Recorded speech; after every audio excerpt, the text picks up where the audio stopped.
Can we do the photos first, so I don't forget? Both ways, please, with him and then without him. Welcome live to the Rod Laver Arena, the final of the men's singles at the Australian Open 2014. Big day for Luke too. He's the hot shot. The spin of the coin. Nadal against Wawrinka. Look. For all Australians, wherever you're watching, wherever you are in the world, happy Australia Day. What a moment for Wawrinka. His first ever major final. Nadal, a veteran, of course. No. Carlos Ramos of Portugal in the chair. Rafa doesn't like to call it. You want to call it, Stan? Rafa doesn't like to call.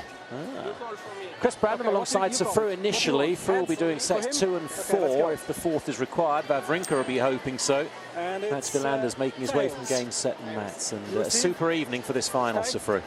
Oh, wonderful. Whenever it comes to a major final, this is it.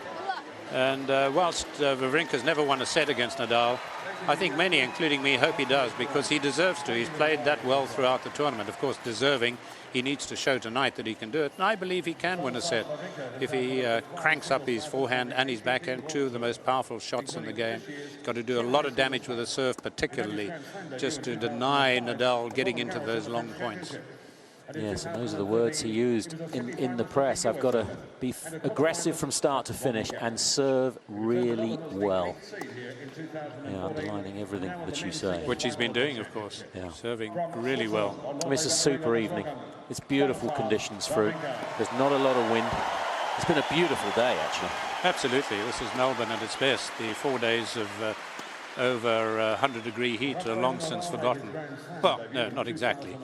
But this is a pleasure. And of course for Wawrinka as well, he's got to remember that at the back end of last year he joined the Elite 8 for the first time in his career at the season-end championships in London. He took Nadal to 2 tie-break sets, albeit Nadal's not best surface indoors, but he won more points in that match. He won 3 more. He's beaten Djokovic here. Well, they've all tried and failed to do that over the last 3 years, and then backed it up by beating Berdych. If Norman can make him focus on that and he's all firing, who knows? It's a final. Well, exactly. And with his shot making, he has that potential. It's just that over 5 sets, people will say, well, surely even if he starts well, and I think in many ways he has to win the first set. But even if he starts well, can he keep it up over 5 sets? But there's always the fact that there may be a little bit of a demoralization of Nadal should this chap hit winner after winner. Most unlikely scenario, but if anybody can do it, he can do it. And the way he's played in this tournament, there's no fluke that he's in the final. He's a much greater believer in himself. And that, of course, is so important when you get into these major finals. The blister, is that an issue? I don't think so anymore. I mean, given how he played against Federer, I would say absolutely not. I even hedged my bets. I thought he would beat Federer, blister and all, but I thought it would be a much closer match. And he's dealt with these fast conditions here, which again I think suit Wawrinka. He's dealt with them superbly well, has Nadal. Fast courts, fast flying balls, and yet he's been up to it. I mean, the way he sprinted across and just denied Federer some easy volleys in that match was quite astonishing. I don't know why we were astonished by it, Nadal, but I continue to be so. Yes. And of course, Fru is looking for his second Australian, which would mean that at least he's won the 2 majors twice, just the 3rd man in history, if he can achieve that, of course, alongside Roy Emerson and Rod Laver. Rod Laver is in his house tonight. Pete Sampras is here to present the Sir Norman Brooks Challenge Cup at the end of the match. Wonderful to play in that sort of company as well. And of course, Nadal is trying to match the tally of 14 of Sampras. Well, I hope he does it. I mean, one shouldn't look for prejudice or bias here from a commentator, but he's just so impressed me over the years, Nadal, with his fighting spirit, that I would like to see him do it. And do it now rather than have the problem of trying to do it later. This must be his night, and all good luck to him. Thanks very much, Sir Fru. Mats is going to be coming into the commentary box now, as discussed, sets 1, 3 and 5. Wawrinka is hoping very much on the replays to be hearing from Mr. Wilander in the 5th set. He might get it done in 3. You can't just, but everybody is saying it's Nadal's final.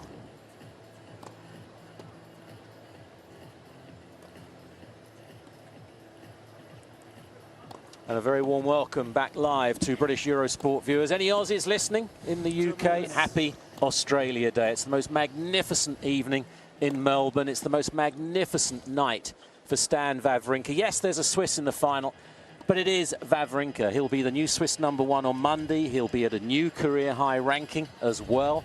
#5 is the minimum if he can win tonight. He'll be #3 in the world. And of course, Mats, you know exactly what it takes to win majors. You won 7. You won 3 of these in your time, the Australian Open. What is it going to take for Wawrinka to knock this home tonight?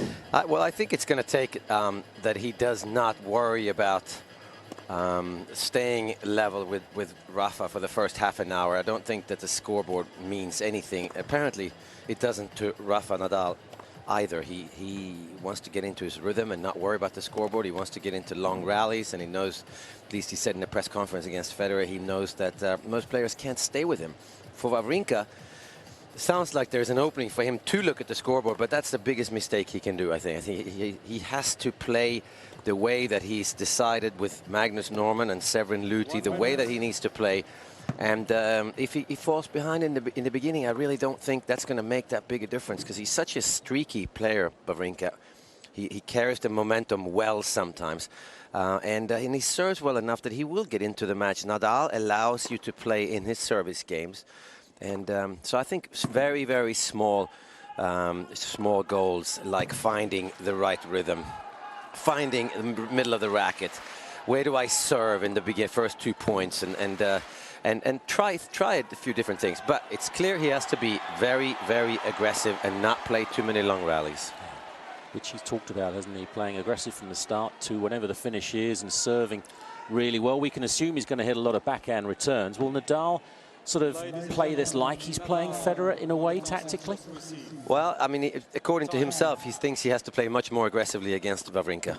And I think looking at the 2 backhands of one of Federer and one of Wawrinka, Wawrinka's is much better than Federer's backhand, especially up high, and that's main reason for that is as his grip is slightly different. It's more over. He can hit a higher backhand. He has more confidence, I think, than Federer's backhand, and I think his forehand is pretty much up there these days. His forehand is, again, better than his backhand, even though we always say he's got the greatest backhand. I mean, how many players really has a better backhand than a forehand? Very few. So he still looked to hit forehands, but I think the return of serve for Wawrinka on Nadal's second serve, he can thread the needle down the line with his backhand, or he can hit hard enough cross-court where Nadal might not be able to attack the first ball. The last few nervous moments, particularly for Wawrinka. The legs are twitching already.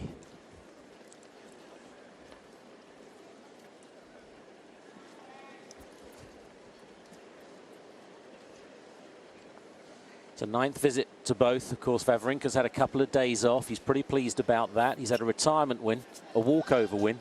There's only 10 minutes difference in playing time to this final, but let's hope it's closer than a lot of people think. I think so. I mean, Wawrinka plays such a big game right now.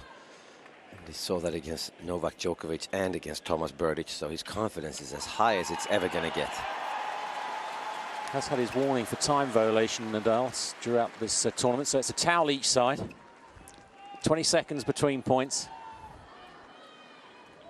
How loud are the grunts going to be tonight?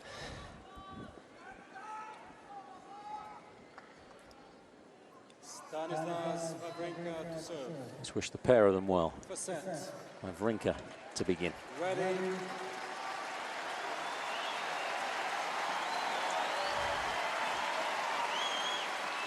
Play.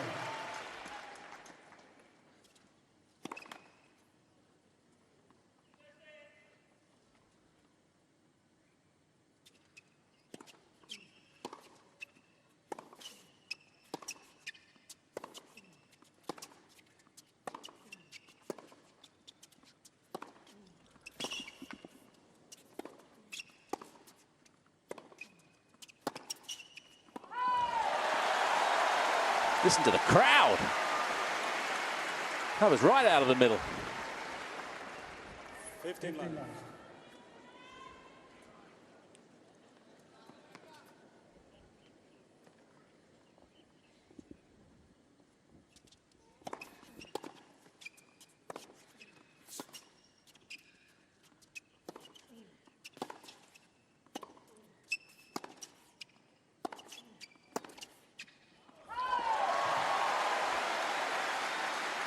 Well, it looks very calm, Wawrinka, in the moment of impact.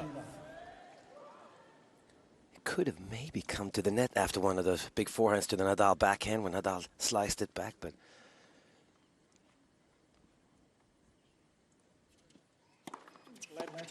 for serve.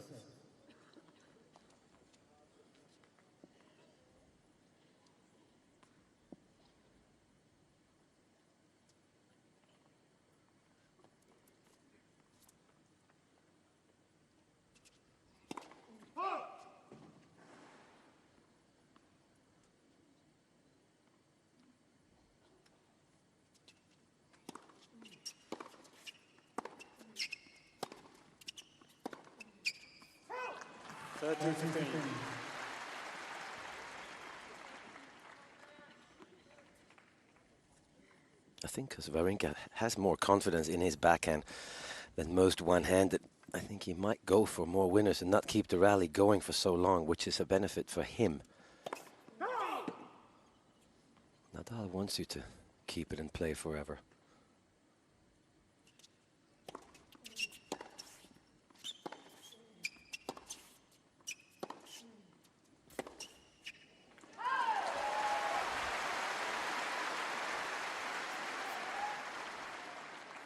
It's almost like Nadal's having a look both sides, isn't he? First couple of rallies to Wawrinka's forehand, now a few to his backhand.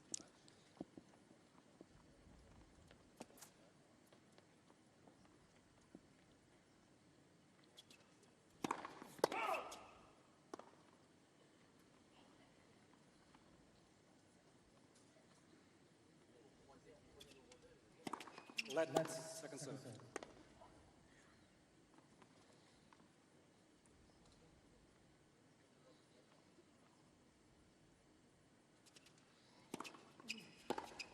Game, Wawrinka. Good start for Wawrinka. A year younger Nadal. This is his 19th major final to Wawrinka's first. I mean, the enormity, it's difficult to calculate, really, isn't it? Yeah, no, it is. I mean, there's absolutely no pressure at all on Wawrinka to even win a set. I think the only one putting pressure on him is himself. And hopefully that is not to win, but to play well, play the right way. But Rafa, yeah, great percentages in his Grand Slam finals. Amazing to think a year ago when he was absent, there was a lot of talk about, will we see Nadal again? And if so, how long is his career going to last with the troublesome knees? But they've looked as strong as they've looked for years. Yeah, definitely. And in the pre-final interview I had with him, he's clearly say, I said, maybe you're tired now. You played so much. He said, no, I'm not tired. I'm so excited to get a good start in the year, and I am extremely motivated, which tells me he's going to be motivated for the next 2-3 years at least. Yeah, it's the first time he started the year with winning a tournament, Doha, before he came down under. Rafael Nadal to serve.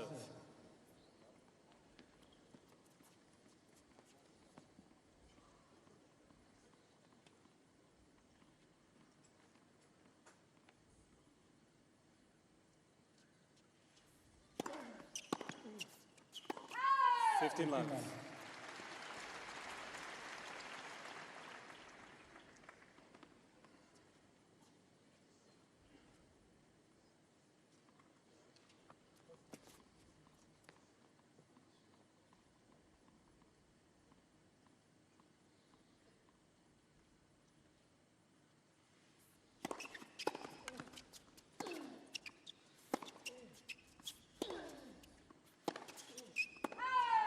Love.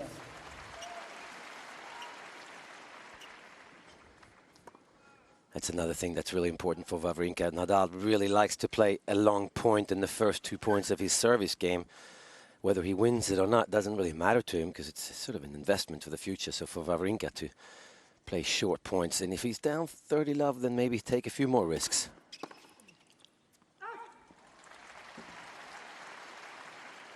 You really have to pick your battles against Nadal when it comes to long rallies.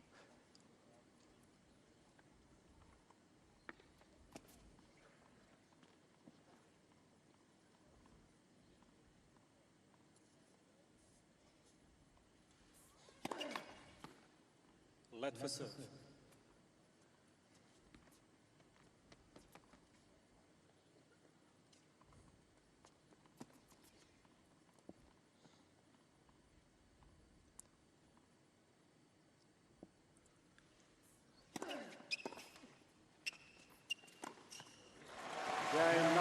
Tough game for Nadal to open his account with. Interesting how they relaxed getting ready for this. On Friday, Stan Wawrinka went to the James Bond exhibition. Terrific exhibition, which my better half and I visited yesterday. And Nadal, well, he went up to level 88 of the Eureka Tower, tallest building in Melbourne. It's got a glass floor on that level, and it goes out over the building onto the abyss. It's called the Edge.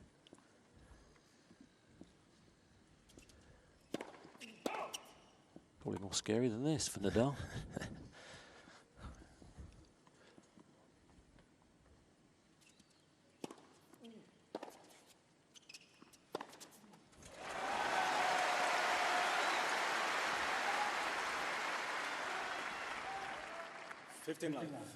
He doesn't mind high bouncing shots, Wawrinka. Samuel Beckett in the house as well, the poetry. Because he's got such extreme grips, Wawrinka, he's okay on the backhand side, and I think he prefers the high ball on the forehand side.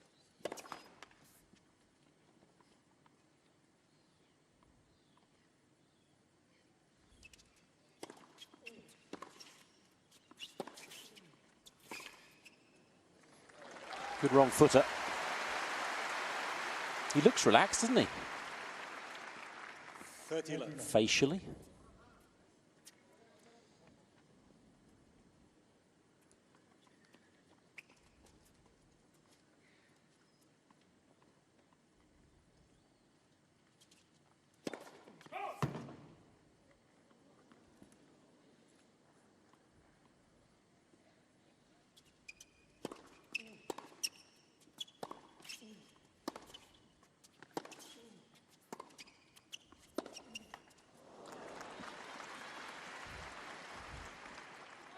Thirty 15.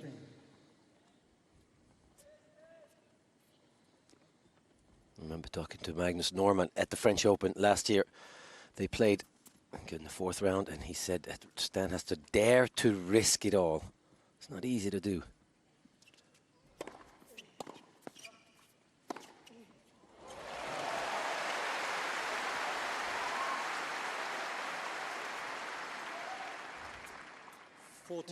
And anything short has got to be punished, doesn't it, to get into Nadal's mind? Yeah, definitely have to force Nadal to believe he has to hit deeper shots and therefore maybe draw a few mistakes.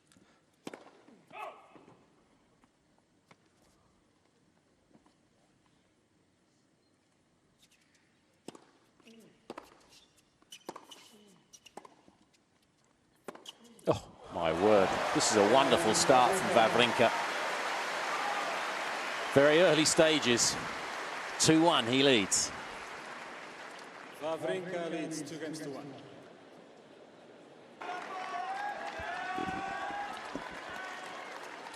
First sit down, first chance to collect thoughts, and for Wawrinka, happy thoughts, I would think, from this start.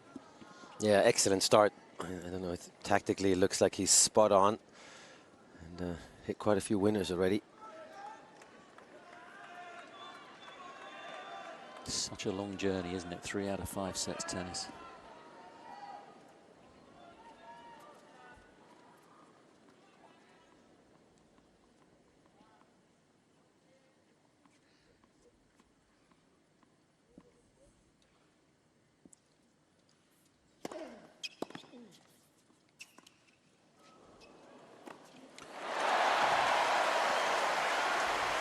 Crowd are really behind Wawrinka early here. I read this drop shot, Wawrinka. It was a bad drop shot too, execution-wise.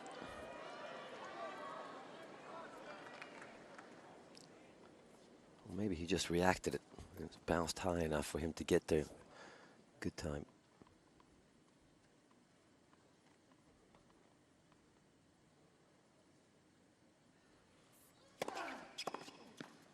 all.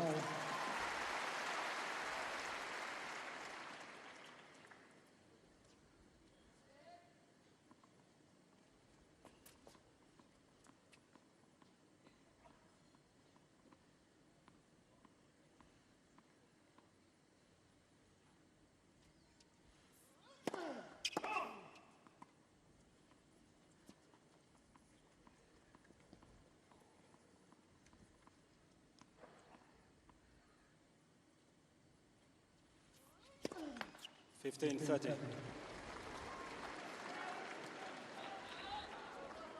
Uncle Tony and team.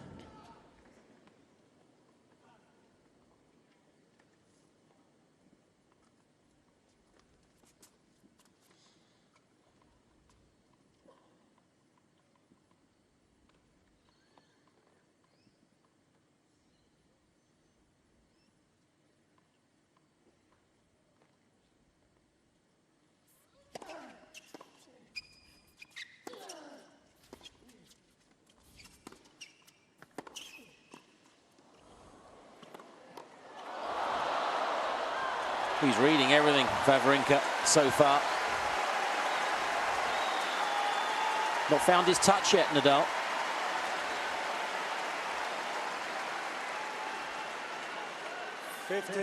Yeah, Nadal always tries to play drop volleys. He's usually really good at it.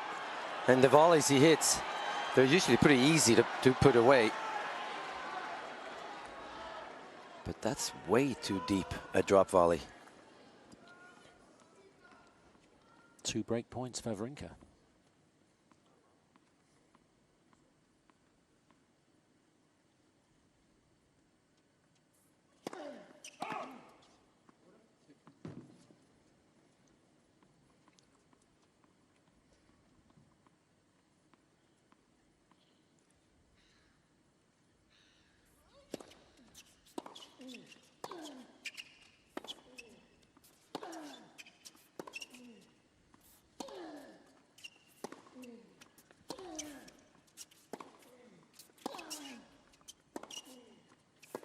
He's got it. That sledgehammer of a forehand gets the first break. It's 3-1. Excellent play. Nadal playing a little bit too short here, but Stan has good variation on the spin on the forehand side. That last one sort of skidded through the court, and Nadal wasn't ready for it. I think that's so hard against Wawrinka. It looks like you don't know when the hard one's coming because he's so smooth on both sides.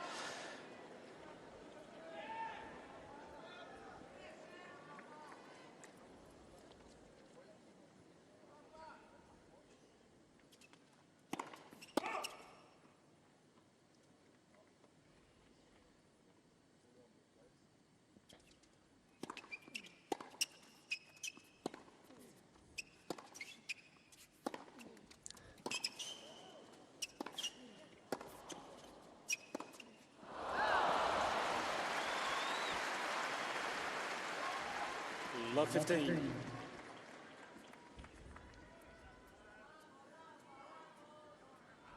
He was the boss, though.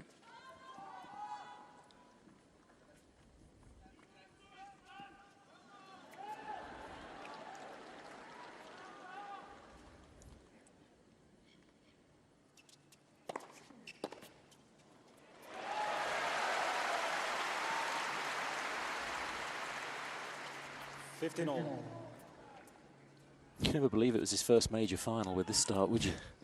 No, and he's really mixing his serve up nicely as well, going to all 4 corners.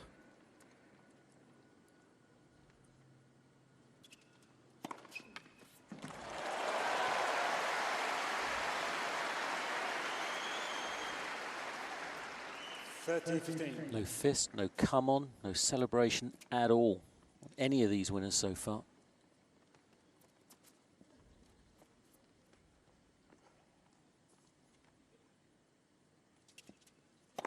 Let's for serve.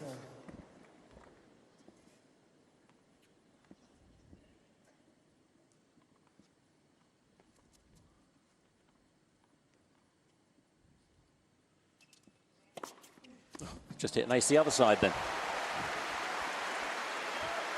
Pretty simple, this game of tennis, you know. 14-15. And again, it doesn't have to be that hard if it's that perfect. 194 kilometers. But Rafa does have no idea where Stan is serving at the moment.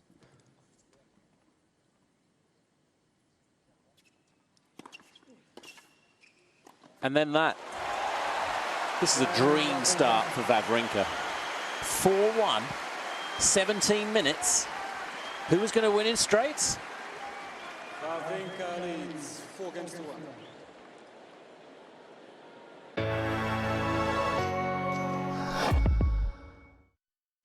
Why this watch? This watch has witnessed the magic of Melbourne, the promise of a new season, and a Grand Slam's most ardent fans. It's seen a national hero become a legend. The epic endured. And a 4-time champion crowned. It doesn't just tell time, it tells history.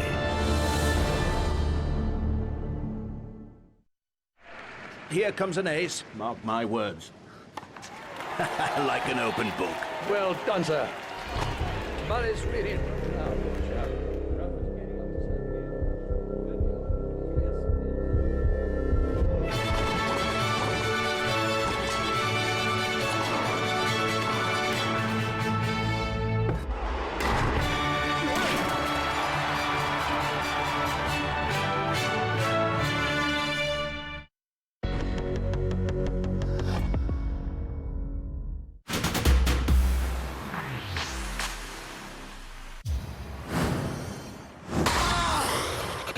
Kia, the power to surprise.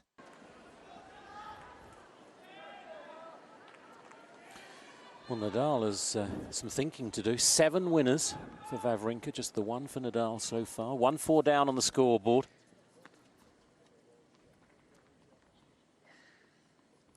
"19 minutes.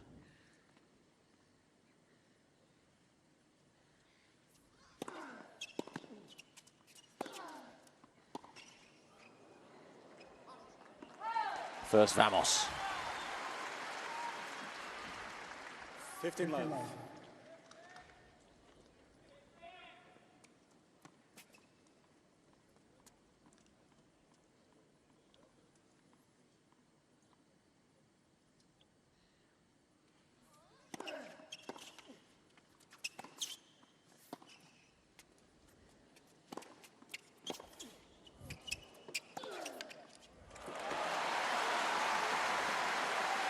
So tough, isn't it, to defend that wide serve when he gets it wide now, and then he's got the forehand first play. Yeah, but it's nearly impossible.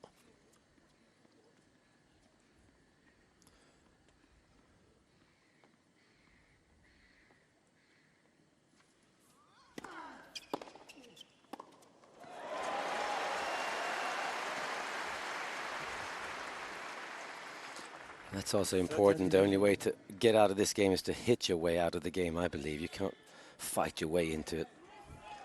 He did say he did have some problems against Djokovic with the hip. We thought it was cramps in both thighs, but apparently it's something that's bothering him in his one hip.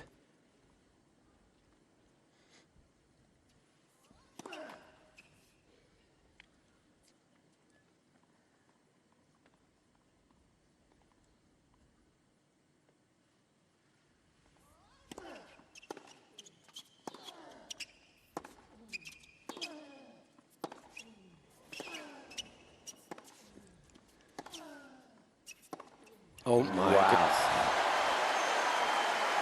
Well, it's impossible to take the ball any earlier or hit it any harder. It's beautiful backhand cross courts. And then it waits a little bit longer.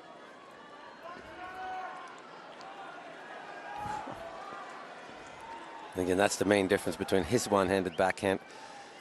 Nadal has never lost to Richard Gasquet, Nicolas Almagro, Tommy Robredo, Stan Wawrinka, all one-handed backhands. Never lost to them. Of course, he's lost to Federer 10 times.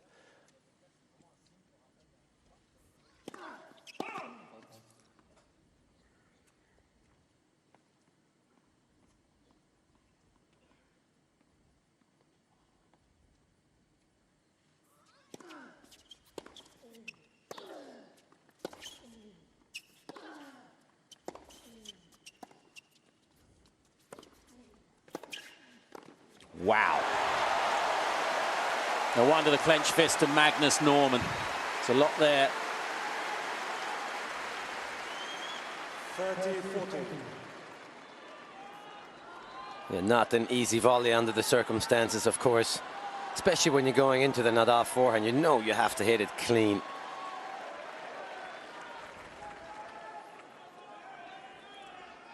How am I doing, boss? Pretty good. Break point.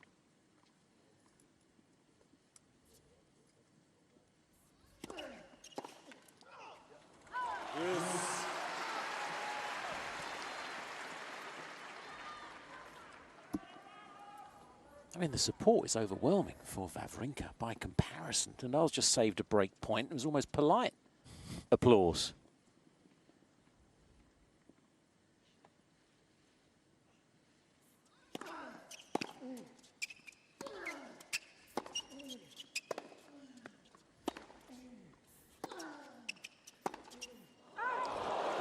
In Britain, Mats, as I'm sure you know, we love the underdog. I think it's the same here. Oh, definitely. I always found that they root for the underdog. I mean, they want to see a good tennis match. But I think here they really want to see Wawrinka win because he's so fun to watch and he's played some great matches on this very court.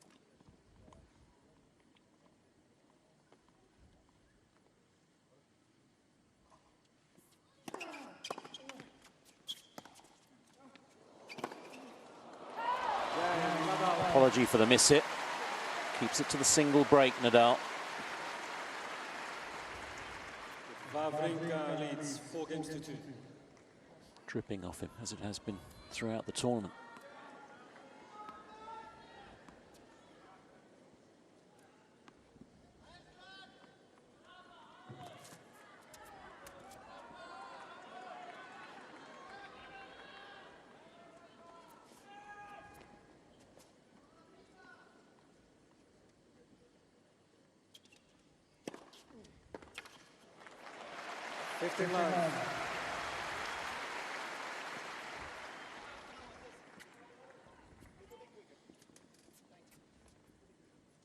Nadal just asking for the towel a little bit quicker, please, and then thank you straight afterwards.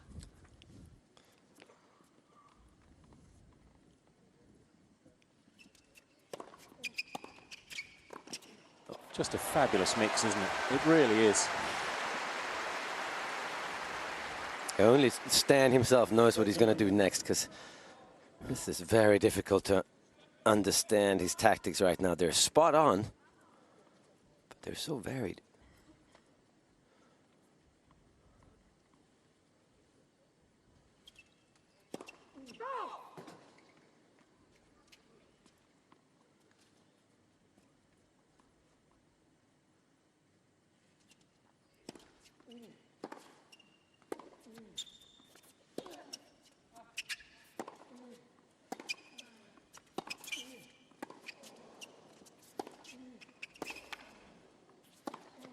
Wow.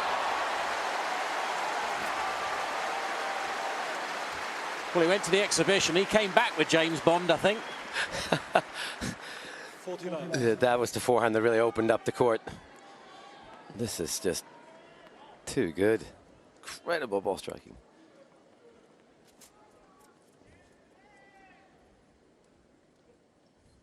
Hasn't lost a point behind his first serve yet. Ooh, close.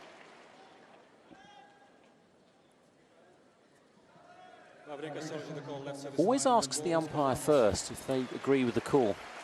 Seldom just challenges instinctively. Second serve.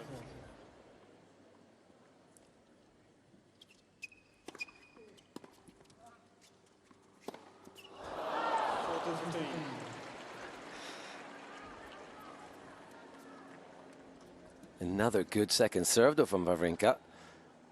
Really keeps Nadal guessing.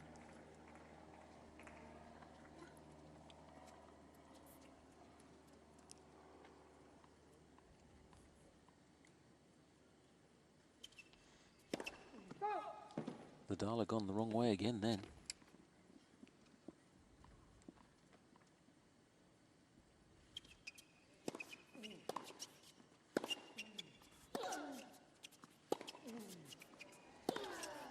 Great length on the penultimate. There were a few shouts of out from the crowd, but it was in. I think that's what Wawrinka is forcing Nadal to do, is take a few more chances and hit his backhand with a little bit more depth. The forehand, he has so much spin on, it doesn't really matter where it bounces, I don't think.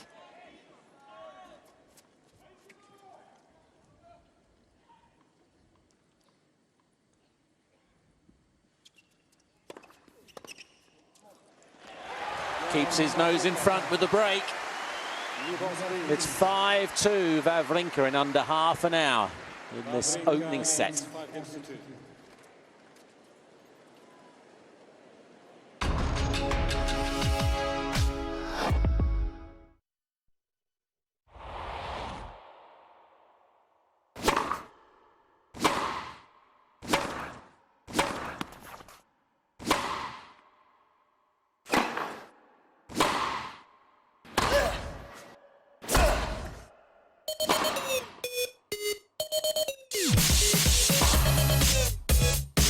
Kia is ready to serve you with the power to surprise.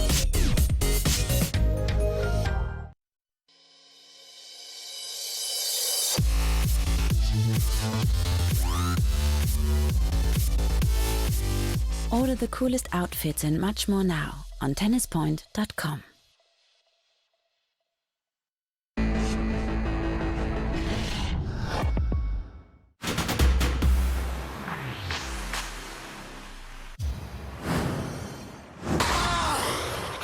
Kia, the power to surprise.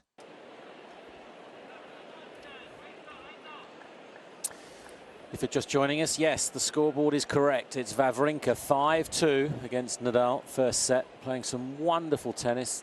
Tactical bag of tricks that is impossible to read almost. Yeah, he's done it all, apart from, he hasn't hit a drop shot yet, but he's served and volleyed off of both serves. He's hit some good volleys, winners of both backhand and the forehand side. Nadal hasn't played badly, hasn't made any unforced errors, but he's going to be forced to, at some point, to play more aggressively than I think he would like to this early in the match, because they only play for 29 minutes, and I always found that he needs sort of an hour before he's into his rhythm. New balls, 2-5.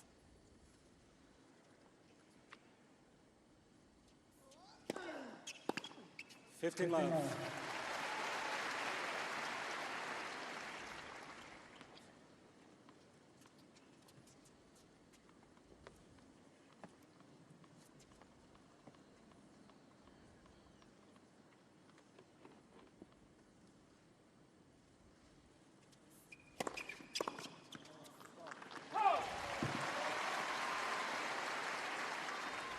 30 love. Nadal's only had to hit 4 second serves so far in the match. He's not won a point behind it yet.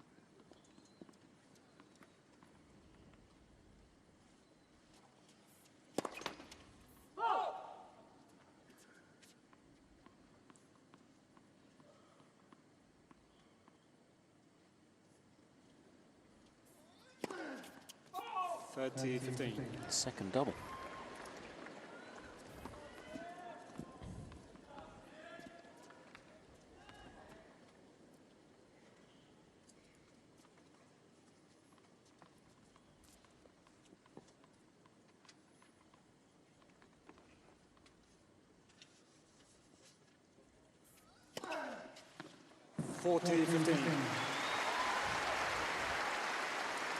That's the one Goran Ivanisevic loves on this court. The fact that it's a little bit quicker and that you can take some pace off of that slice serve and still get rewarded for it.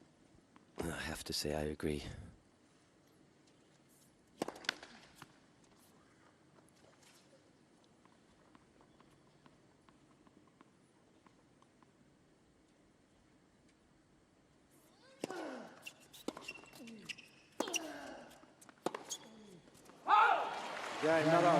Again, it stops Nadal getting any sort of rhythm. He's keeping the points very short one way or the other, Wawrinka.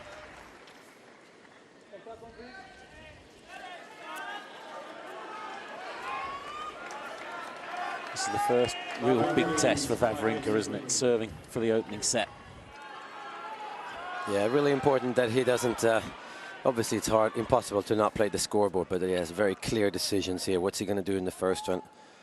Is it going to be a slice and serve and volley, or what return am I expecting if I hit a slice serve?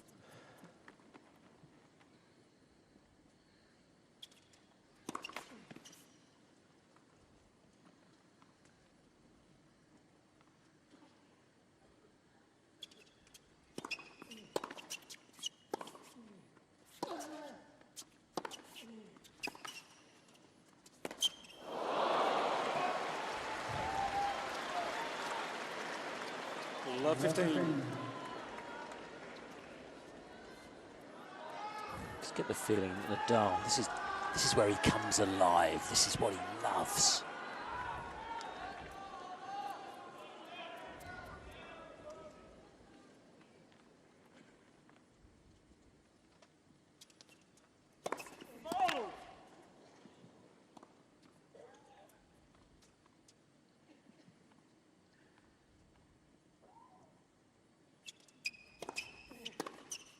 Made it. Now, why would he suddenly take a second serve return early and flatten out the best forehand in the game, maybe the best forehand of all time, and take that kind of risk? Because Wawrinka is making him.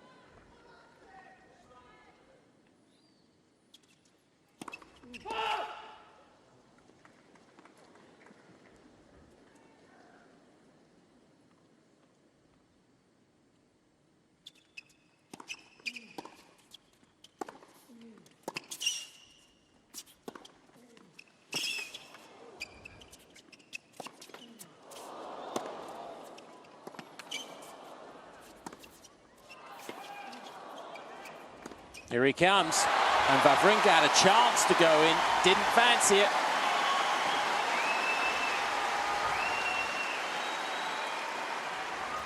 Love 14. That was an excellent forehand by Nadal. Once you're there, you're stuck. He will choke you. The first break points for Nadal.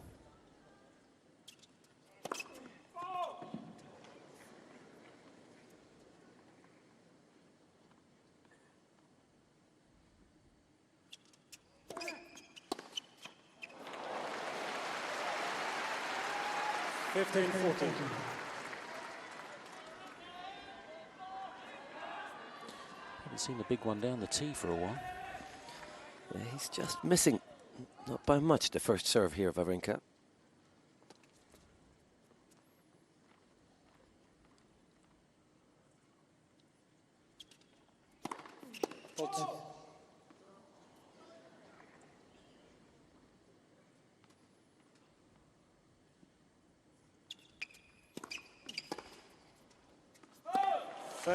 His first serve percentage wasn't great at the start. It's dropping all the time. He's still not lost a point behind it, but it's only 35% in.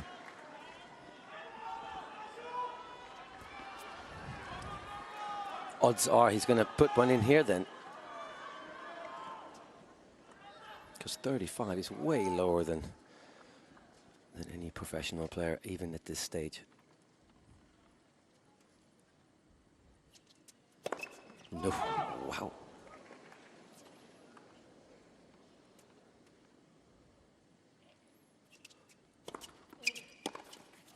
Wow. Again. They're both feeling it a little. Look at that reaction from Nadal.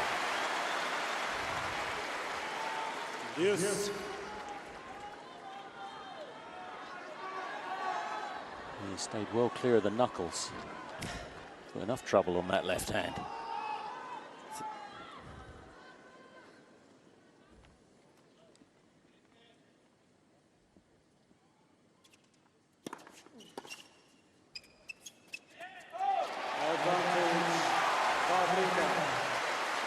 Set point, Wawrinka.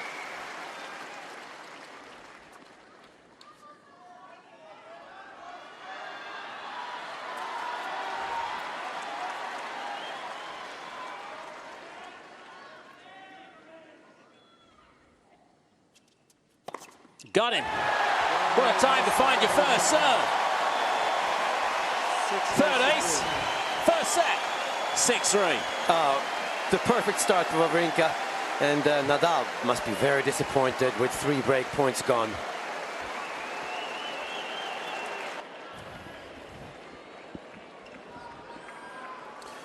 So through in for set 2. 26 sets through they played in their previous 12 meetings. Nadal won the lot. What a first set that was for Wawrinka. Well, Wawrinka was hurt to say nobody beats me 27 straight sets. not even Nadal. A dream start for Wawrinka. And such balance on both forehand and backhand. Nadal not sure which side to go because Wawrinka's blasting winners from each wing. Bad drop shot early on by Nadal cost him. That was the first sign of wear and tear.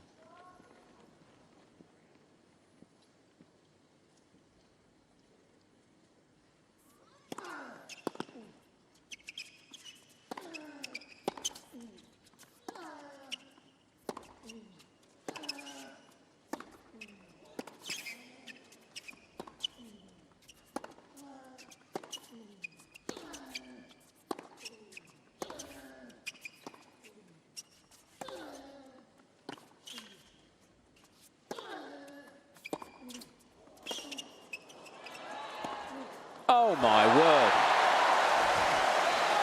Well, if he starts winning those points as well, Wawrinka, we're on to something pretty special here. Love 15. Yes, it's hardly a Swiss roll, it's a Swiss clout. And there is so much accuracy and venom in that clout that Nadal is finding it difficult to defend. He almost looked like going in at one stage there, Nadal. And that is unlike him. He's barely gone into the net much these last couple of matches. Probably a little perspiration on the court. It's not blood, it's sweat. Thank you.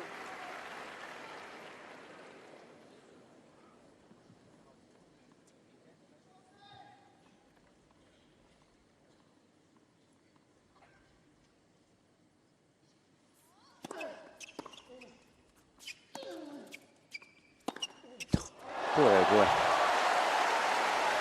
Look at Nadal's reaction. He's just not being allowed to play.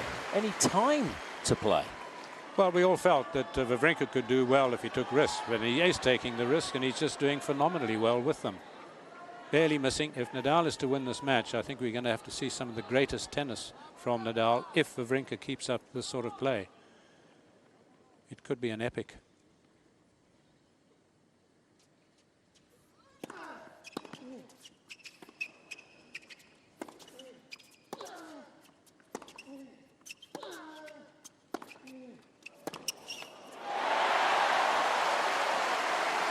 Well, Tsonga did it to Nadal in 08, 2-3-2 with sheer power and consistency. Uncle Tony, I've never seen him so animated so early in a match. Yes, and Tsonga came in, whereas Wawrinka, well, has come in shrewdly behind a couple of serves and has volleyed very well when he has come in. Time violation warning, Mr. Nadal. Wow. Well, they've been hot on it in this championships, which is, it's good to see, really, the 20-second rule.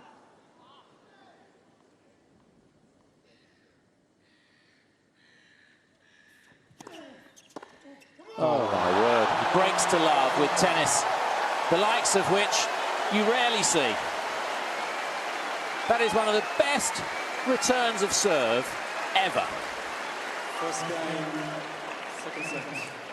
On a serve that you've been talking about for years through, which he's finally getting the swing on. Look at this. Great bit of reading of the Nadal serve by Wawrinka. Look at him, he's outside the tram line really. When he has this beautiful swing. Yes, one always praises the Wawrinka backhand, but there's no doubt that, as with most players, he looks to the forehand to do most of the damage.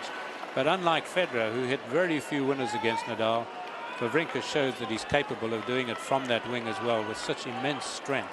And of course, with a single-hander, has that much more reach than a double-hander has.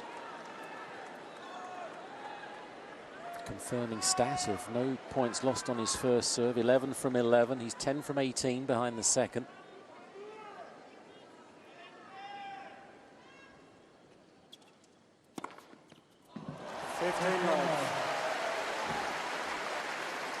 Fastest serve of the match. Fourth ace.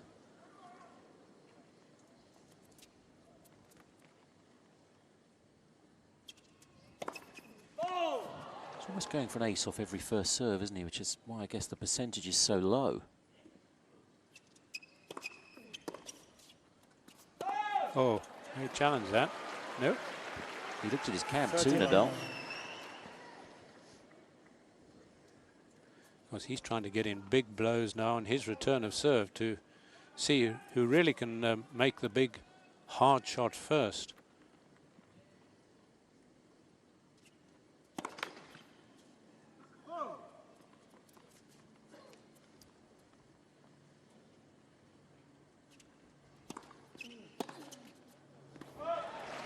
He looks shell-shocked, Nadal. He looks lost. What to do? 40 love.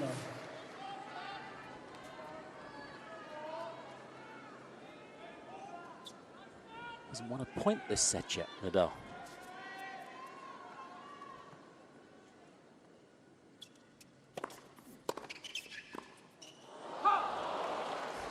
Sure to do it, wasn't it? Then the serve and volley. 14-15. He won the last 5 points of the first set, the first 7 of this.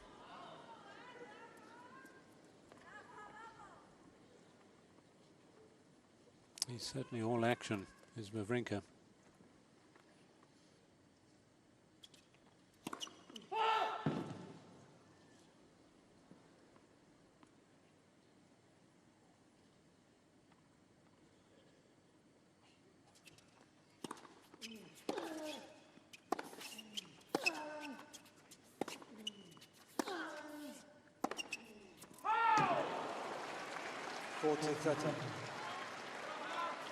Yes, I think had he gone for the big forehand down the line early, he might have won the point that much, or might well have won the point.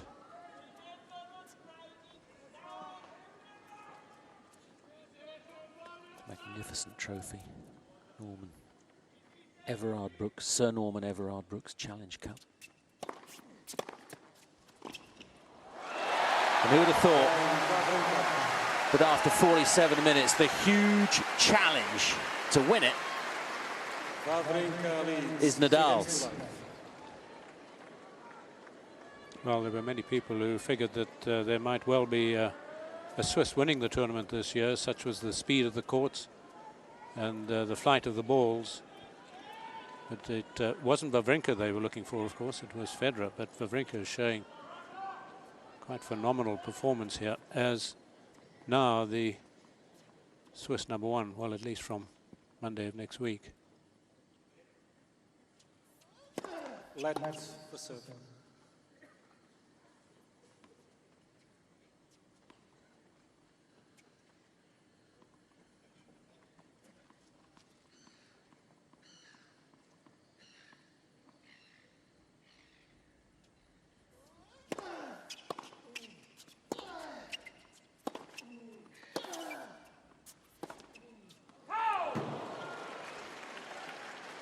It's amazing that word belief, isn't it? How you get it. Magnus Norman has helped him enormously. Really think Samuel Beckett too. Ever tried, ever failed? No matter, try again. Fail again. Fail better. He seems to live by that.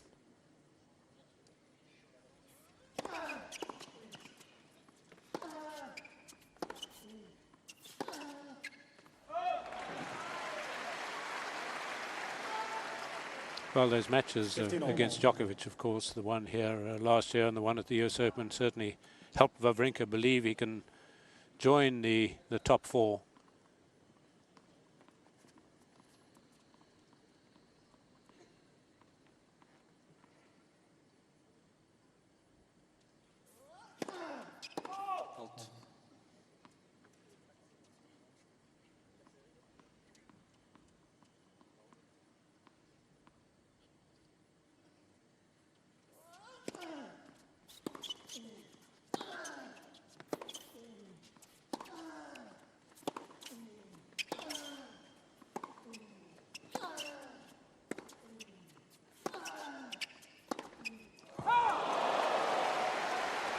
Many in the crowd thinking it was in.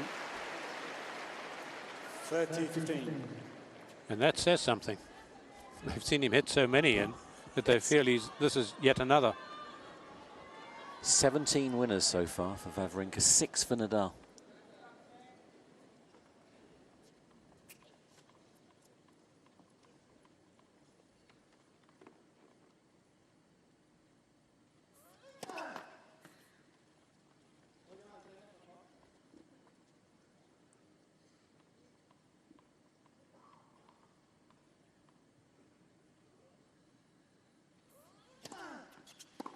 Oops. 40-15.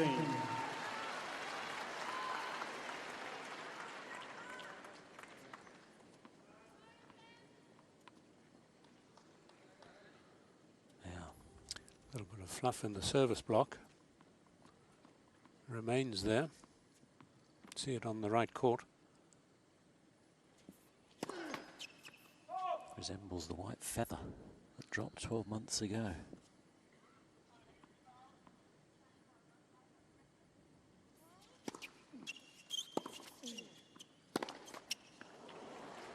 Looked a little irritated by Nadal.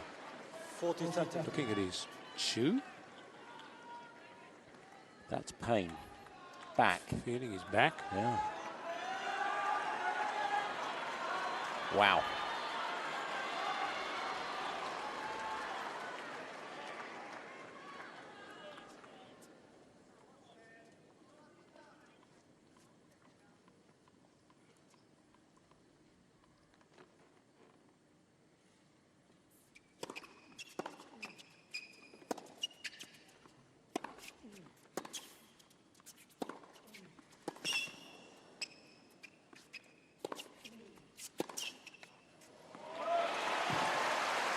He is in trouble, Nadal, in all sorts of ways now.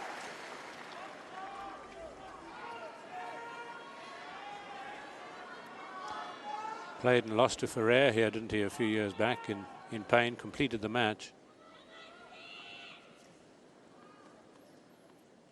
But is this pain of the body or pain of the mind, or a bit of both?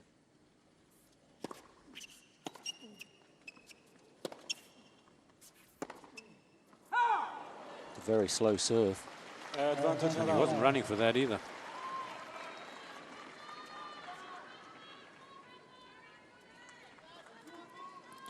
That is a pretty anxious look back to Uncle Tony. Father behind.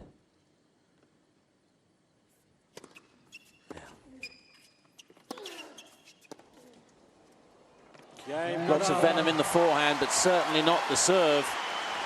That's just rolled in at 141 Ks. Wawrinka leads. He is literally hanging in here by his bootlaces.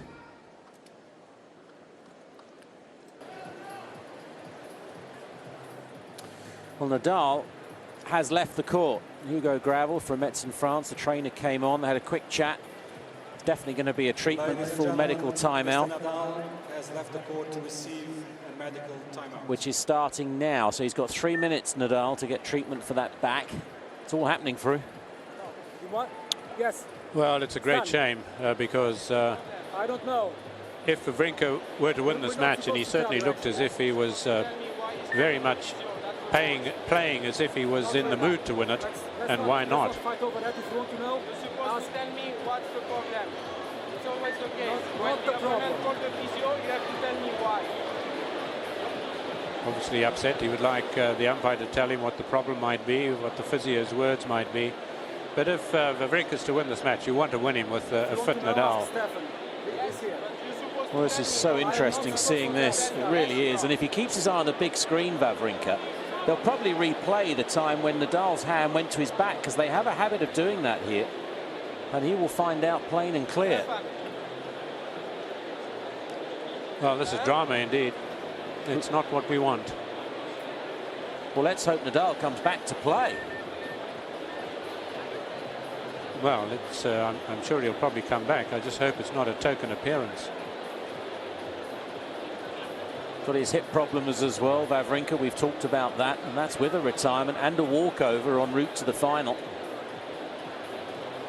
Yes, he's been doing a lot of flexing, but it seems to me that that sort of predetermined flexing, that was part of the idea of this match, and he would do as much flexing as he possibly could just to keep it well oiled, as it were. I don't think it's a problem that's actually suddenly come about.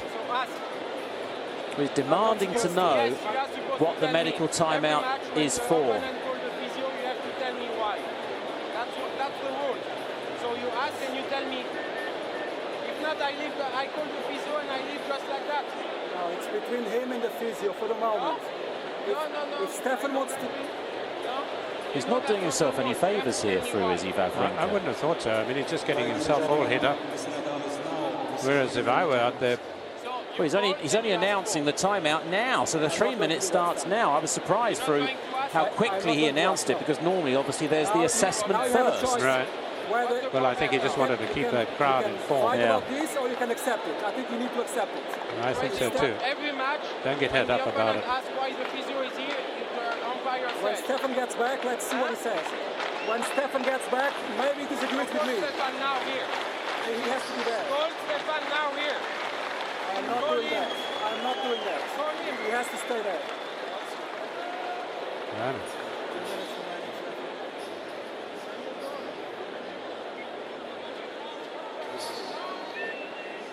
Seen Wawrinka get upset occasionally on the court, but never anything quite like this.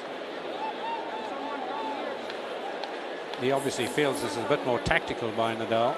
It has to be that, doesn't it, Fru? Because he's so in control of his first major final. Absolutely, and if I'm playing somebody and I see them go off the court hurt, I think, thank goodness. I mean, here's Wayne McEwen, the Australian referee.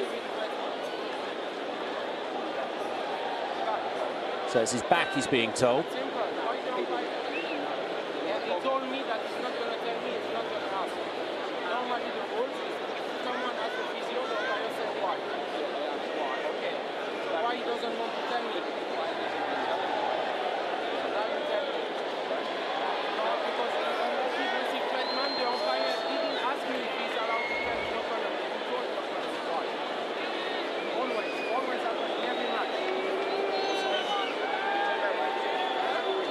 Well, the crowd are now showing how they feel.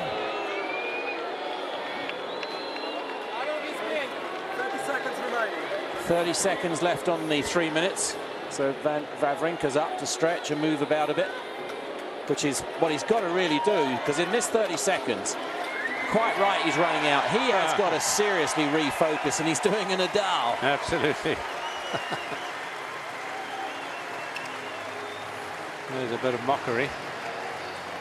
Magnus Norman as calm and as passive as ever. Did wonders for Robin Söderling, of course, Magnus Norman, with this never give up, never, never, never attitude. The Winston Churchill quote, of course. Söderling, the only man ever to beat Nadal in Paris, and booed back on court Nadal. Probably for the first time in his career anywhere. So the crowd, which we've said have been totally on Wawrinka's side, also perhaps feel that's tactical. Yeah, they obviously do. They're quick to jump on that sort of thing here. Players who've done it in the past have not enamored themselves of this crowd, or the crowd are not enamored of them. Not endeared themselves to the crowd. Wow. It's a cauldron now. Can Wawrinka hit any harder?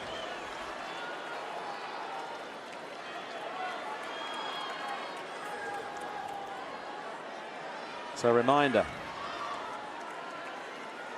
Set 2-1 for Wawrinka with the break. Thank you, ladies and gentlemen. Quiet, please. Thank you. Which he got in the first game of this second set.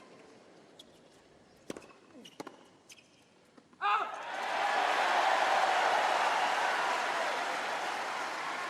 15 left. Oh.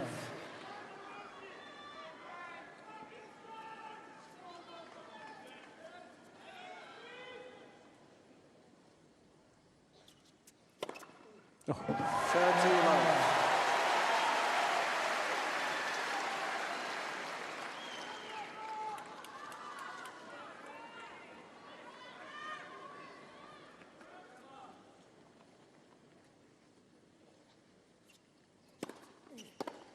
40 line. Well, he looks stiff, doesn't he? Really does. Reaching across to his right. Both backhands.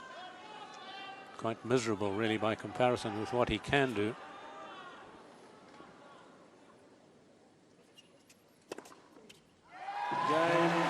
Well, that's just a perfect game on the restart for Wawrinka. And as you mentioned, that Ferrer match for him, I think he's crying into the towel. Or very close to it. But out of sheer respect, he got to the handshake against Ferrer. And he could barely run then.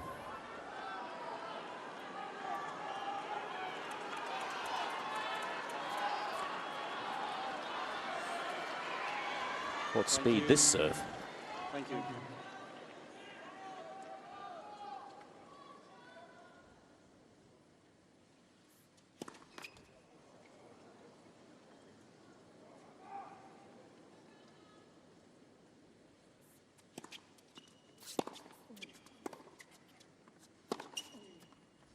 Can't run.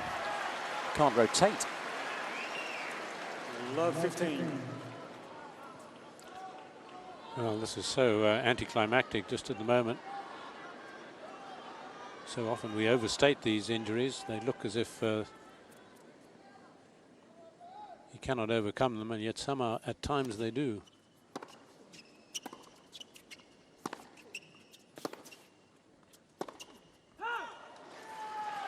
Anti-inflammatories, what, 20 minutes to kick in?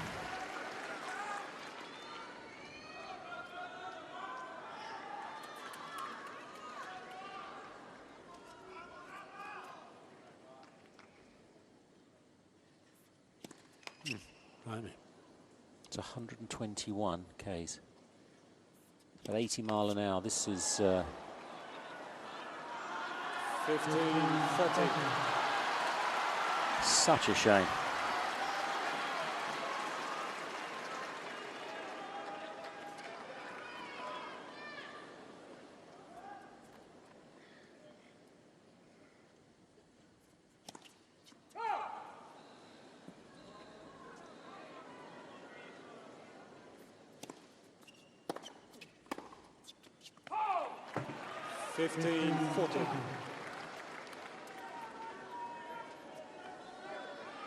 Because the booing would really not have helped his cause, Nadal. Sensitive.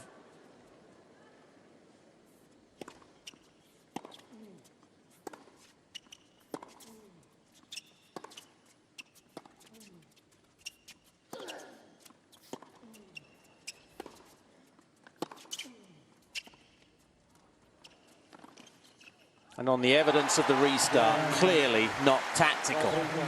He is hurting. There's no doubt about that. Wawrinka breaks again. It's a set and 4-1. No handshake. Trainers on again.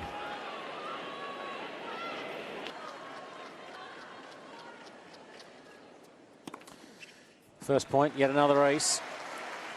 7th ace. 15 line. Hugo Gravel came on again for a rub down for Nadal. He'll be allowed one more visit for the same injury. Next sit down.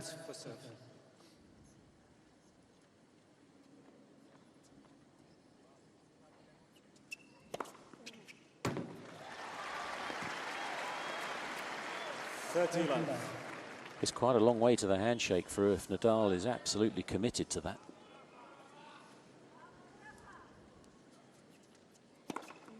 This could get painful for everybody.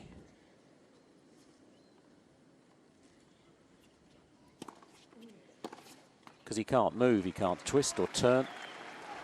40 love. Yes, one's always looked at the knees in the past. He had a bit of foot problem early on in his match against Monfils, but certainly overcome that. No signs of problems other than the blister. And that's a swipe. Even has the good grace to apologise for the let call winner.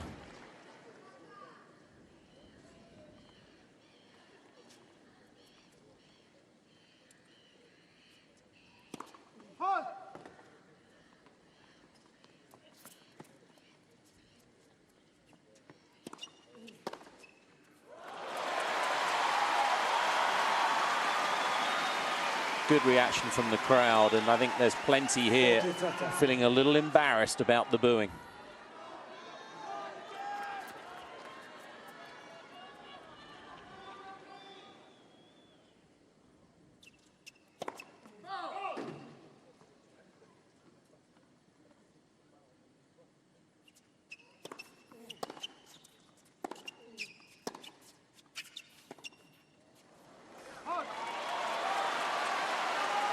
Well, certainly a bit more movement, a bit more freedom there for Nadal, but it's a long way to accepting that cup again for him.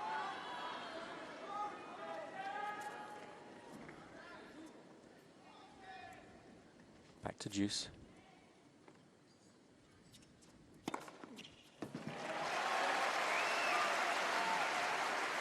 Advantage, Wawrinka. Probably as tough right now for Wawrinka to concentrate in this match as it has been from the start.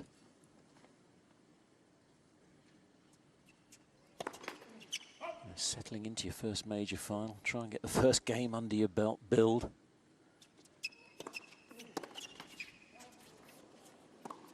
He's got the set 5-1 lead.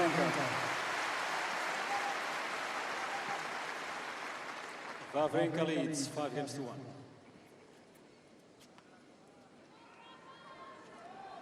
Well, we'll see how much torque he can put into this next serve of his. Backhand looking a little freer.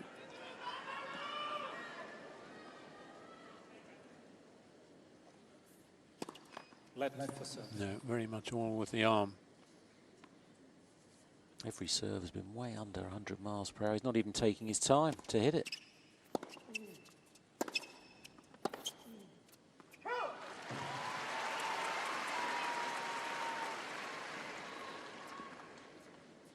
Left.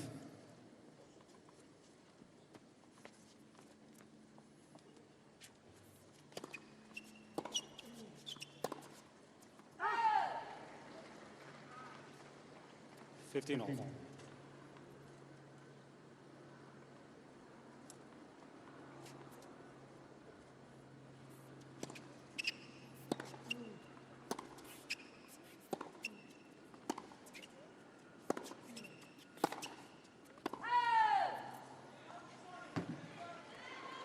There was a lot said in 2006, of course, when Amelie Mauresmo beat Justine Henin in the final 6-1. 2-love retired. People felt that Henin denied Mauresmo the handshake to win her first major. It was wrong, but Henin said, I couldn't run, play. What was the point? 15-14.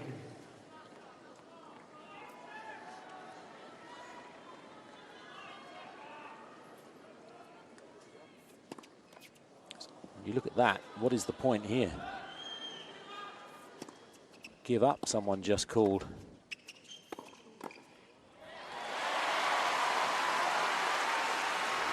Still set point. This is hard to watch for Nadal's fans, I'm sure, wherever you are. 30-14.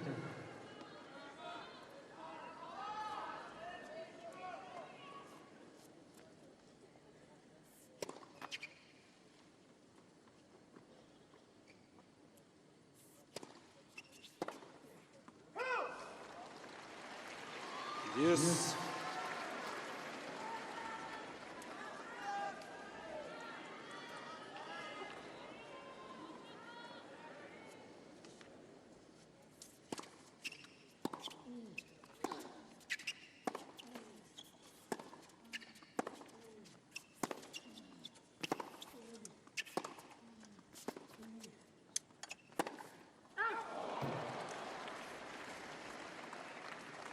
Advantage Wawrinka.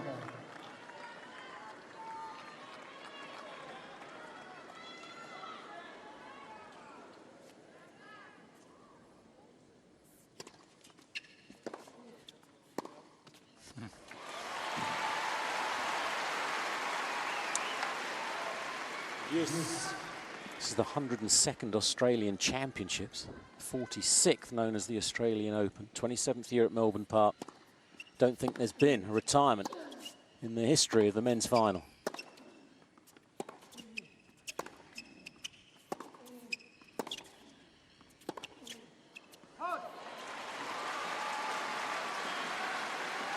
Toronto's Nadal.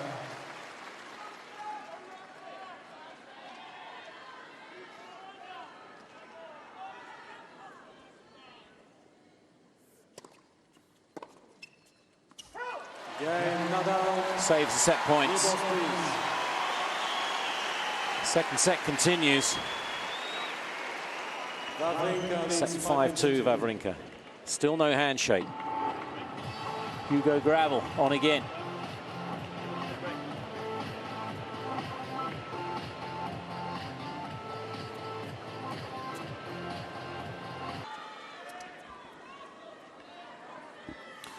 Well, Nadal first to leave the chair, and he was cheered back out onto court. Wawrinka serving for a 2-sets-to-love lead, set and 5-2.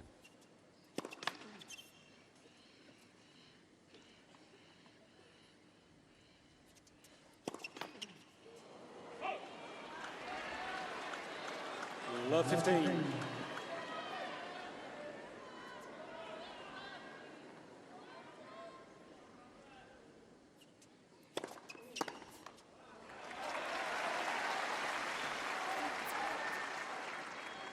Fifteen all.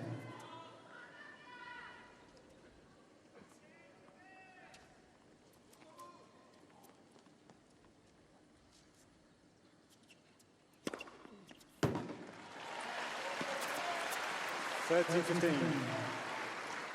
10th ace.2 more set points. 40-15.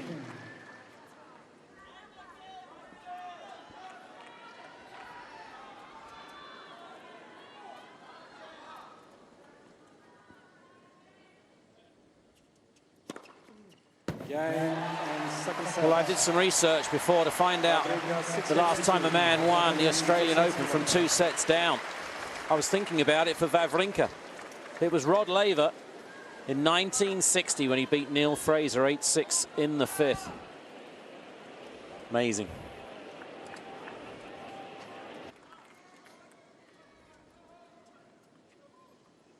First point, third set behind 142 K's serve, and then a miss-hit forehand way long from Nadal on his first groundie.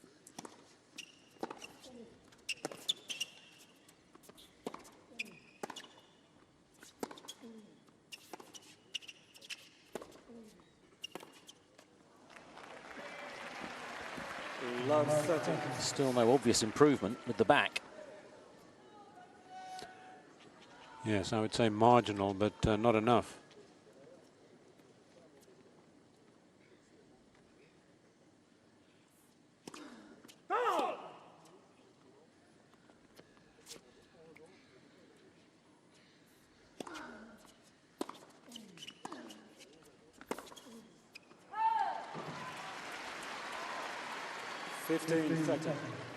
Always a bit of confusion, of course, and the man who's playing somebody injured as Nadal is here, so one can't blame Wawrinka for not playing every ball into court.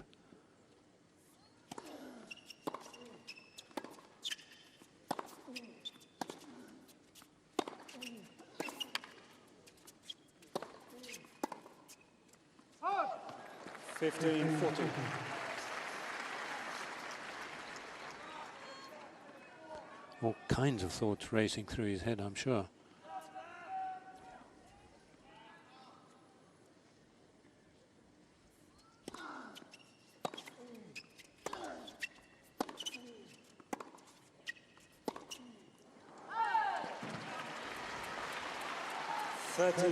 Still another break point to save. He's 3 from 8 now on the break points of Wawrinka. I mean, the stats, everything seems irrelevant. It's just, how's the back? It's the only thing worth looking at.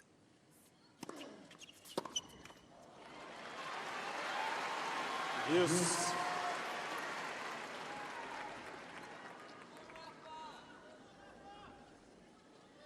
And the Wawrinka focus.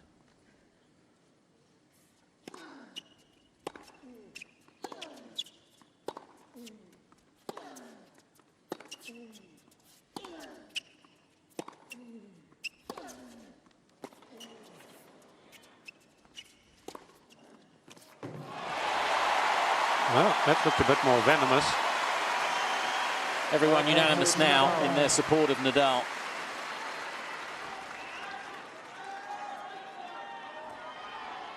When you think of the ambassador he is on and off the court, that booing. Wow.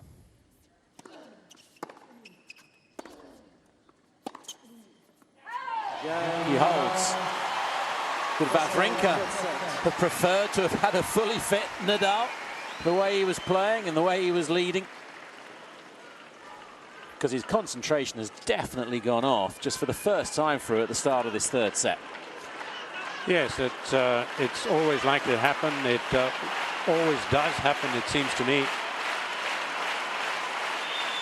How do you control those mixed emotions, those thoughts racing through your head? Is Nadal going to be continuing? Is he not? Incidentally, I've come up with another 2 sets to love down in the final in 1965. Roy Emerson came back from 2 sets to love down against Fred Stolle. Wow. 7-9, 2-6, 6-4, 7-5, 6-1.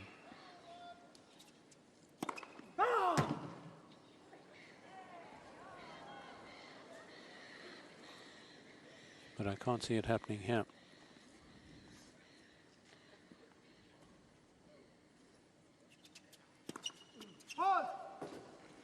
Love 15.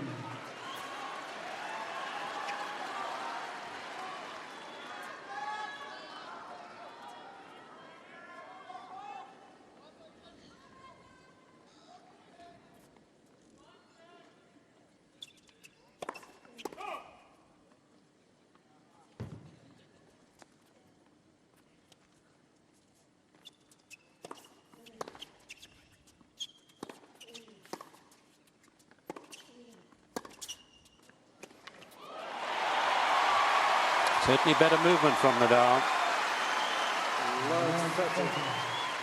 It's about 20 minutes. Those anti-inflammatories, whatever he's taken, they look as though they may be kicking in.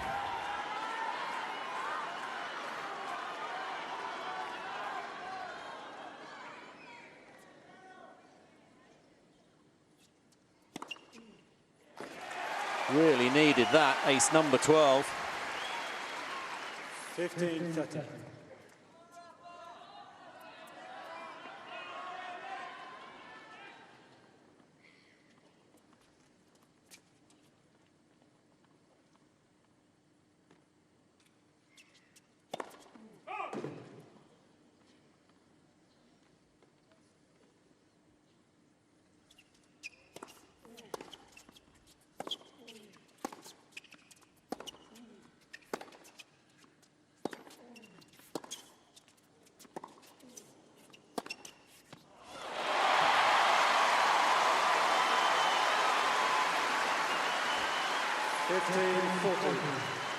Boy, what is Wawrinka thinking now?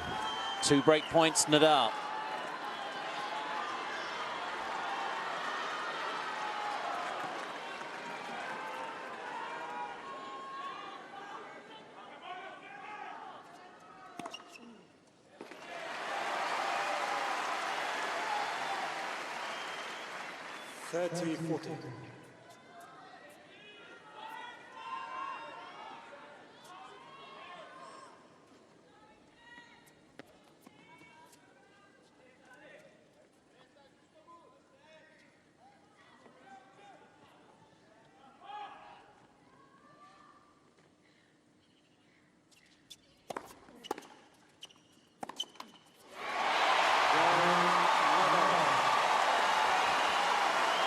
Would you believe it?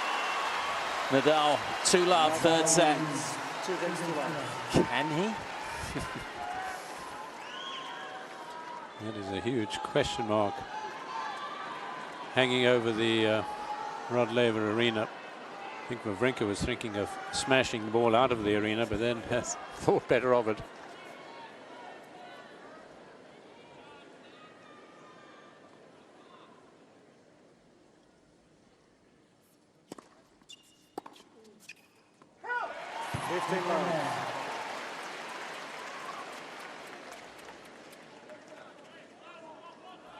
Just to come on under his breath there from Wawrinka.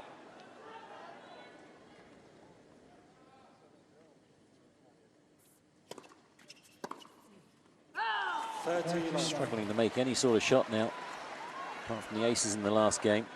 He's just crumbling here. Needs to read that left arm again.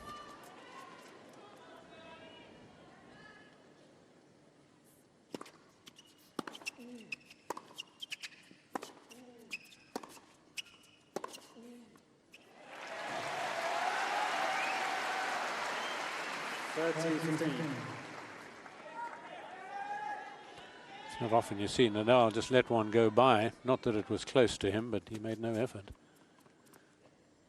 Perhaps with a 30-love lead, he felt he could afford it.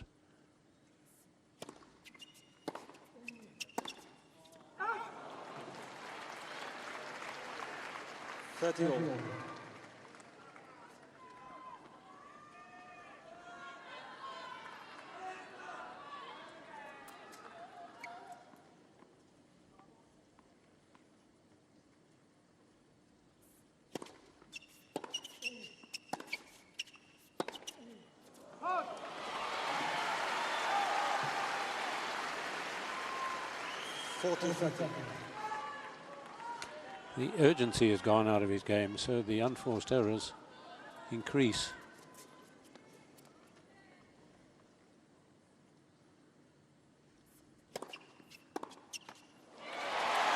Just over 100 miles an hour, that serve, 164 Ks. It's 3-love Nadal in the third. Somehow he's revving it up.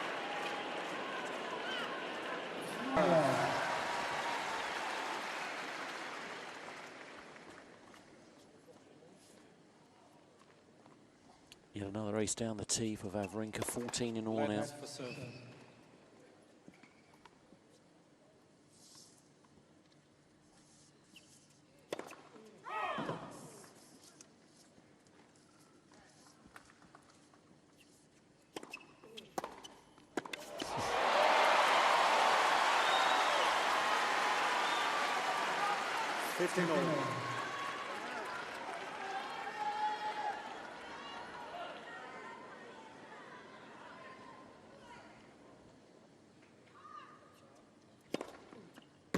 Right in the corner again. 13-15.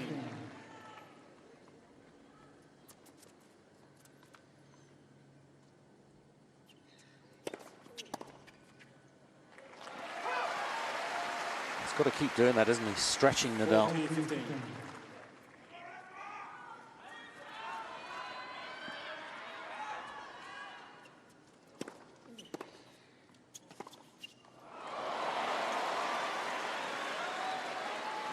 14-15. Shot he uses quite a lot. Hasn't played many of them today against Nadal, and I think very wisely. Not the one into the net, but even when he pushes it back over the net.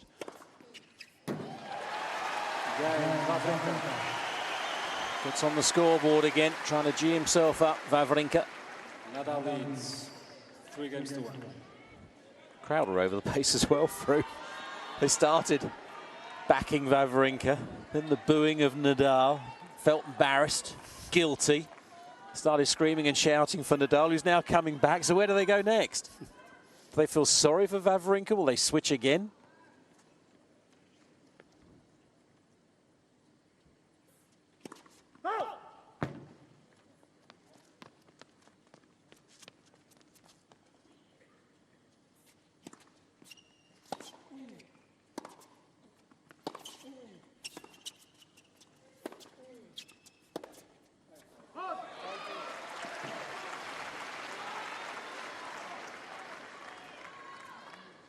Love 15.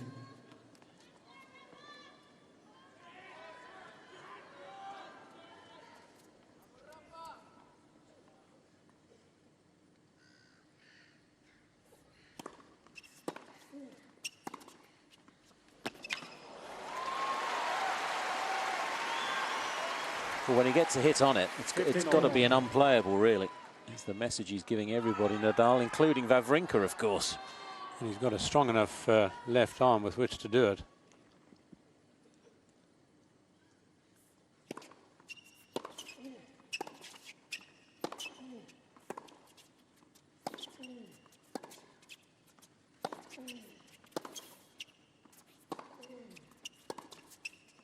Oh, what timing. No noise from Nadal now at all. 30-15. His third backhand winner of the match. Thought he played his backhand exceptionally well in his last match.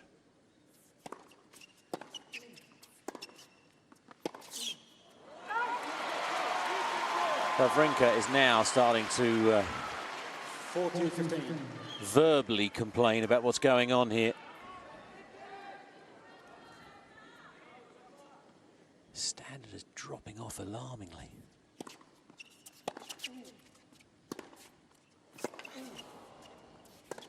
Nadal, the opposite. He's got to hit winners consistently. That was Wawrinka's message to himself at the start of the match. Be aggressive all the way through it. Little sea change here.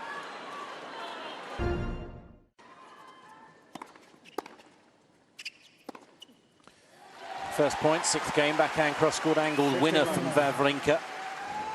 Sorry we missed that point. Blister looks red raw, but he's hurting everywhere, Nadal. But surviving.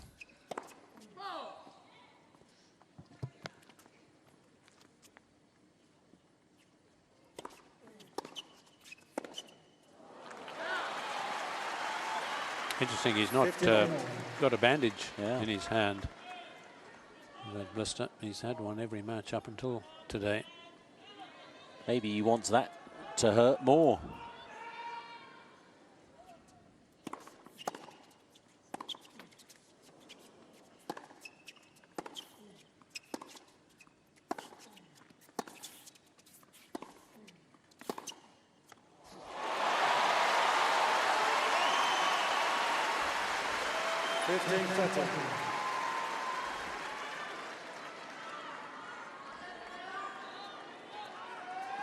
As I was saying, in his last match, his backhand almost matched his forehand in terms of winners. It was that good.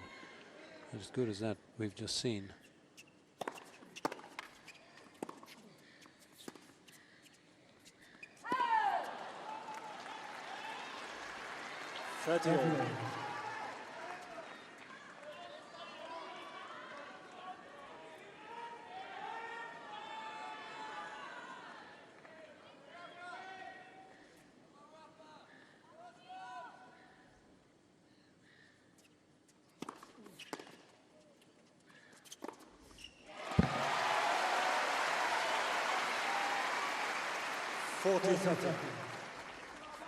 Here he is. If the opening is there, go for it. Don't try and be clever and do any wrong footing.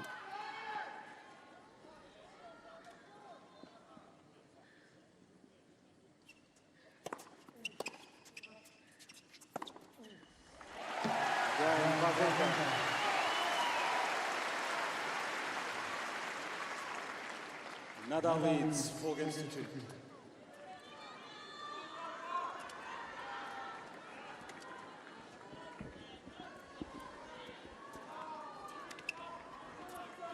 He seems to be having a bit of a problem with the grip of his racket as well. That butt that almost is grafted into his hand.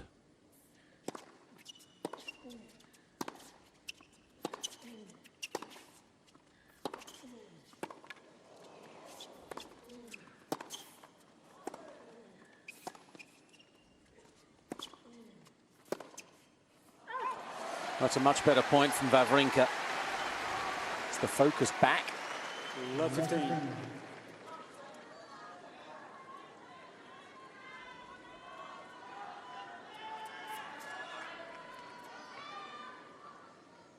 He's back to taking his time on the serve, Nadal, going through all the rituals.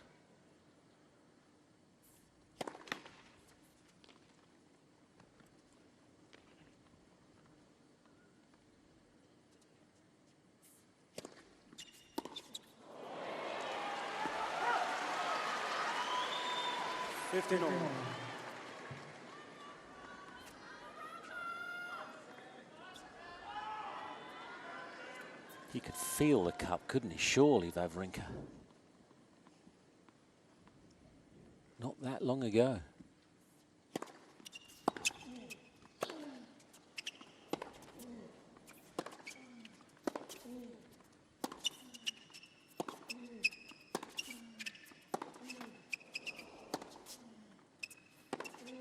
Oh, well, that's how it was at the start of the match. Wawrinka looks like he's getting back there.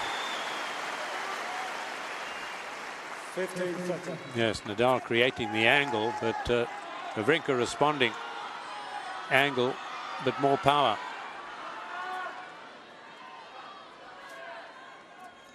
What a picture.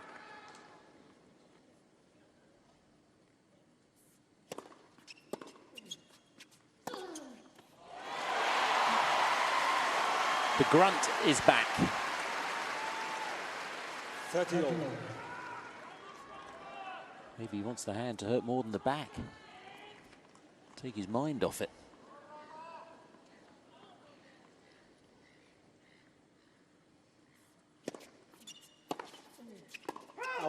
It's long. 40-30.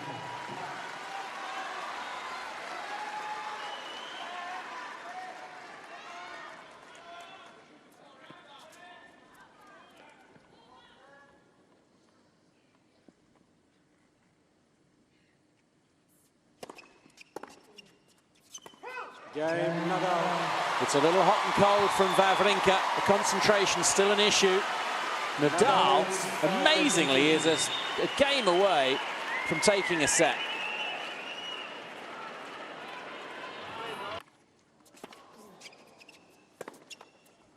First point. Wawrinka serving to stay in the third set. And for, as we saw at the start, so many different tactics from Wawrinka, so much thought going into trying to beat Nadal for the first time. Having a talk about a possible retirement and having to deal with all of that probably never came into their reckoning.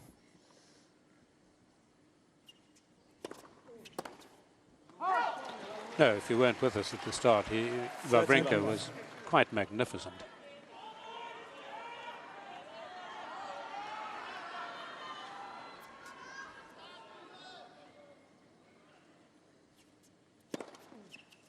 It was a bit like that. It was just power with everything and very, very few errors.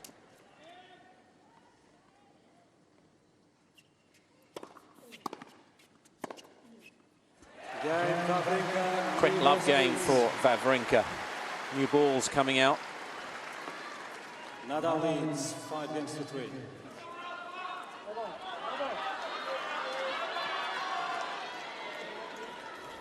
This is a great test, isn't it? A great mental test for Wawrinka.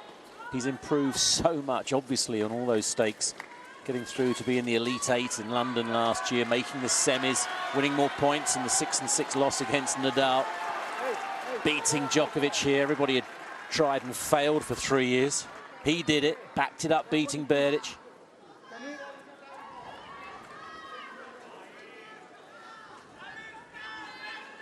What next?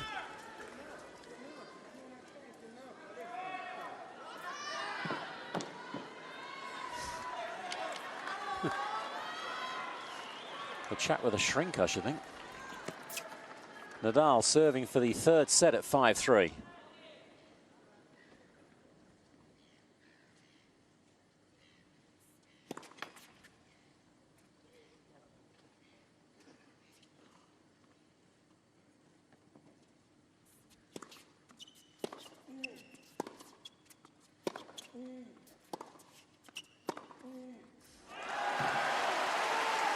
Pained face again on Nadal.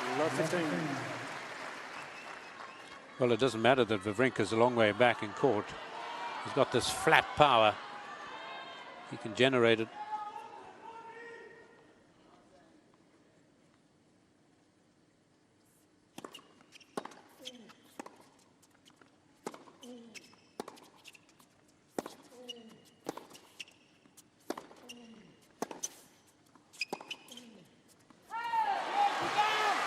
But after a point like that, Nadal and the injury, it must go through his mind every time, doesn't it, Fru? I would think so. Nadal was almost hit by that ball, failing to get out of the way. He just managed.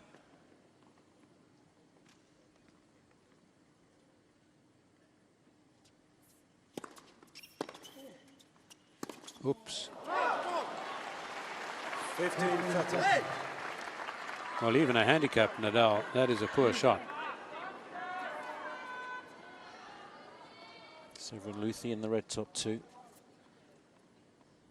Davis Cup captain, coached a Federer for years through all the battles with Nadal.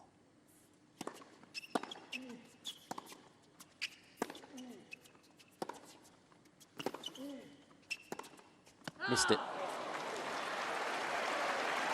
15-14. Lifeline points for Wawrinka, third set.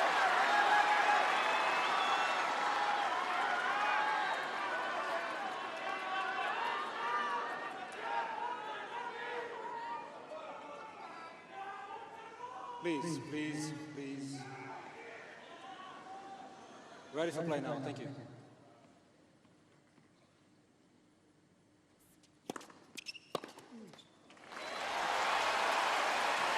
(30-14).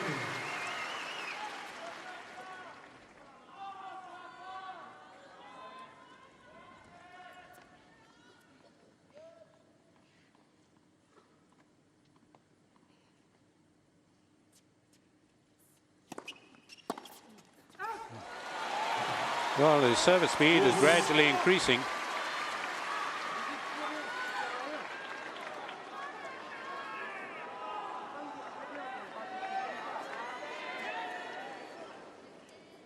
It's when a coach must feel pretty helpless. Let for serve. It was Nadal on the edge of the Eureka Tower. Wawrinka is there right now.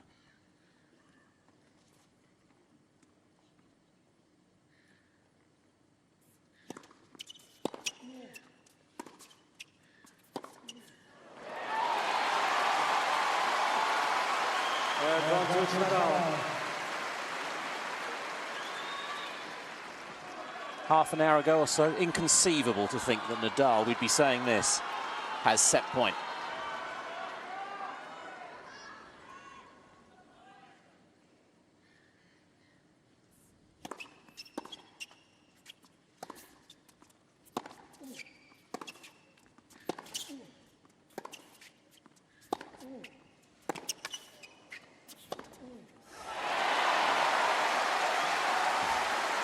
Just trying to buy time desperately, isn't he, Nadal? Get a set. Yes, and apart from the serve, this was really how the match started. Nadal, I thought, was motoring here pretty well. Movement was good. He was able to apply himself, put power into his ground strokes, but just outpowered.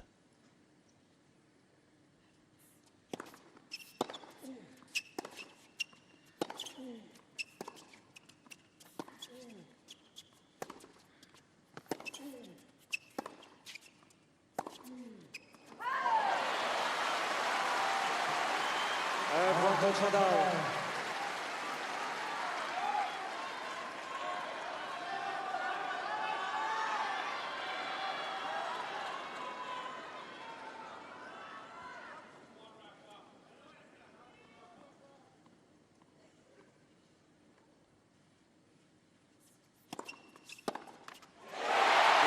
That was a bit of a slack from Wawrinka. Somehow Nadal has taken the third set. Just over half an hour. The match continues.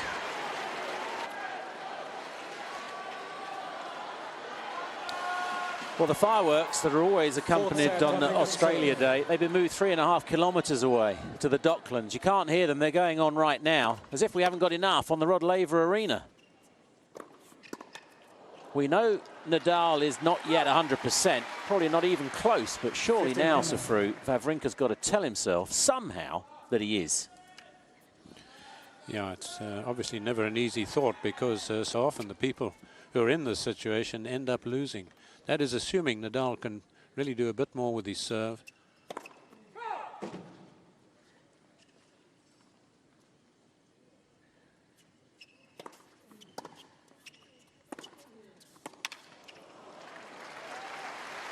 He looked pretty groggy as he played that.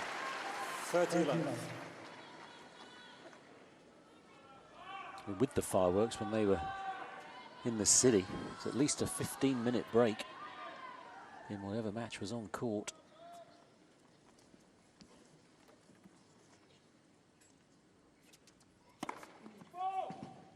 So that's a blessing that we haven't had another interruption.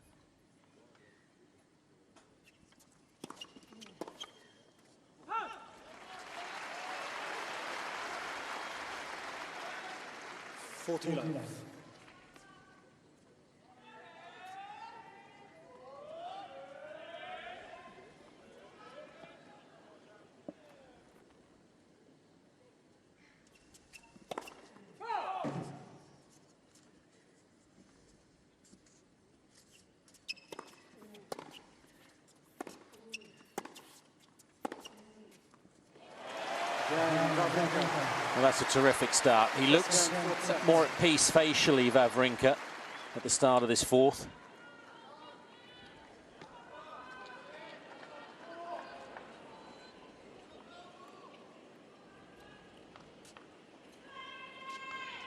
Just looking at Nadal a lot, these change of ends, Wawrinka. He's getting all the old habits back, Nadal, isn't he? He talked about that when he was in real pain. Never seen him so quick going into the serve, but he's getting his mindset and commitment back. One of, if not the greatest competitor the sport has seen, Nadal. You can never say never. It's been proved in abundance tonight so far. An hour and 53 now. Love 1/4 set.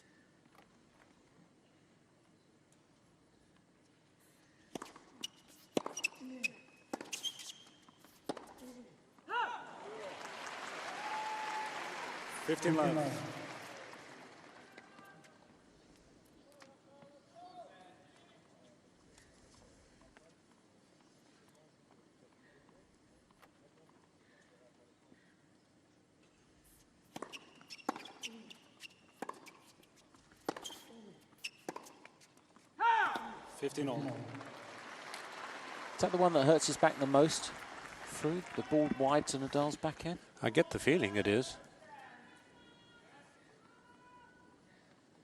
Also, the two hands on the racket, you've got to turn the body, therefore the back. That much more strain on it.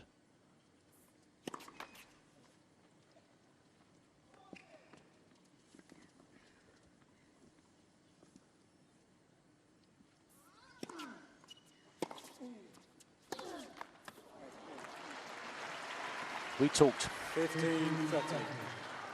in a break for about, I don't know, 25 minutes, half an hour ago, when it suddenly seemed Nadal's painkillers were working. We talked about speeches. Wawrinka must have been thinking of his about an hour ago.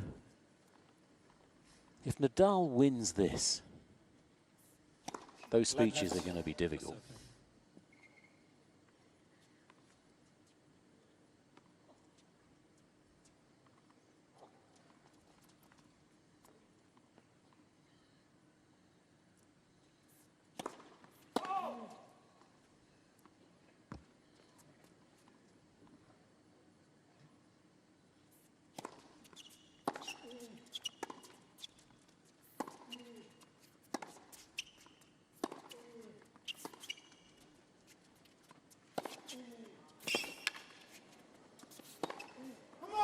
That is punishing.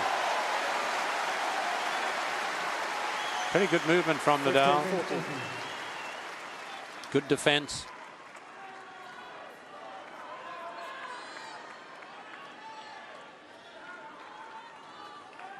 These are huge points for Wawrinka. 2 break points. It's 3 from 11 so far.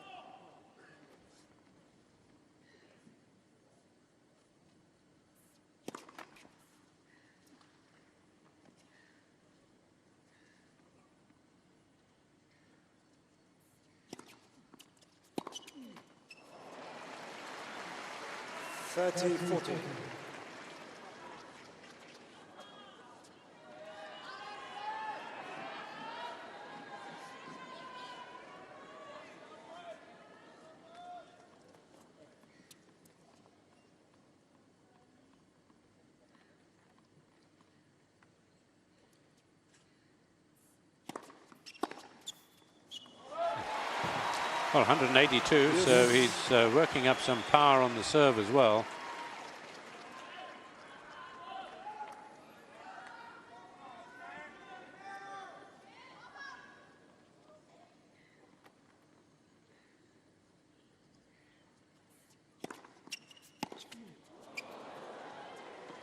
Again, that's focus. Advantage Nadal.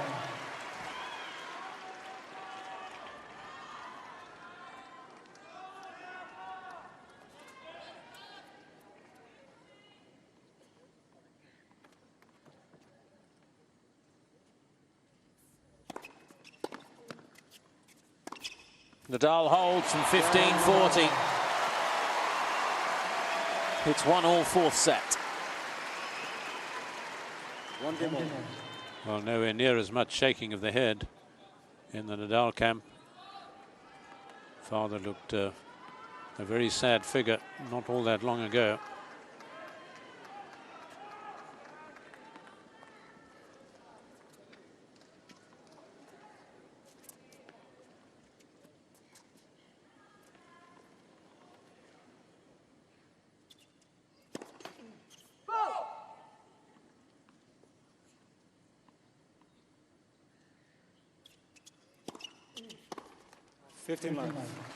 Into that backhand side.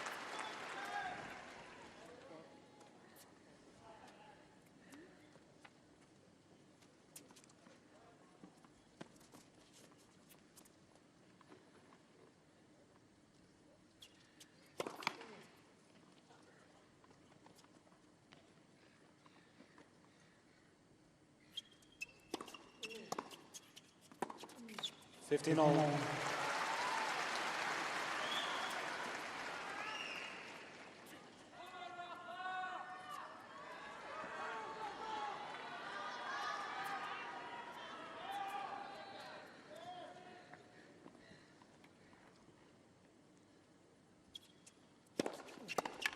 $30,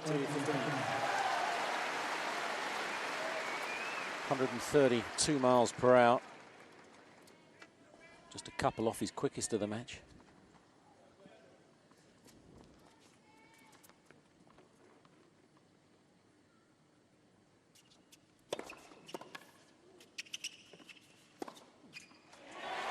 Keeps his nose in front.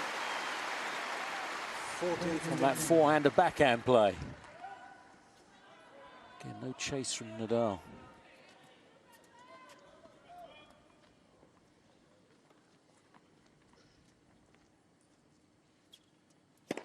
Let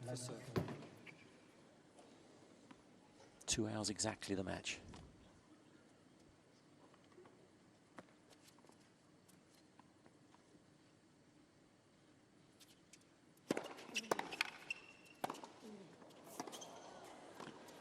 Super. 2-1 in sets and games, Wawrinka.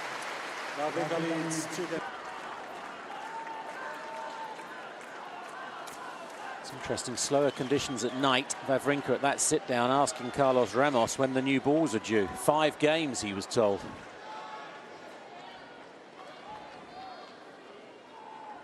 Nadal 1-2, fourth set.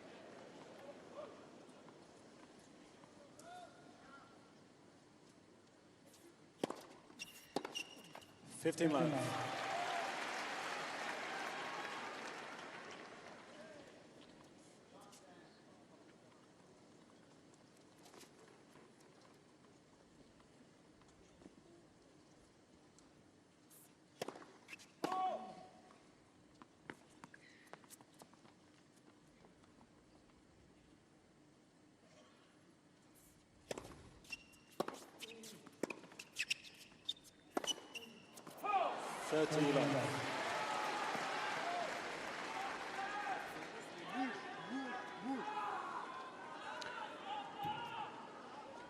French-speaking Swiss. Speaks very little German.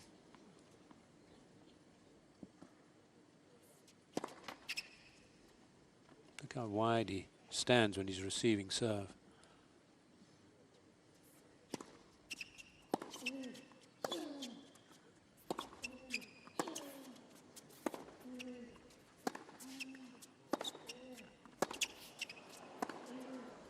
stopped and challenged Nadal immediately. And Wawrinka's just going constantly to the Nadal forehand. Ball's called in.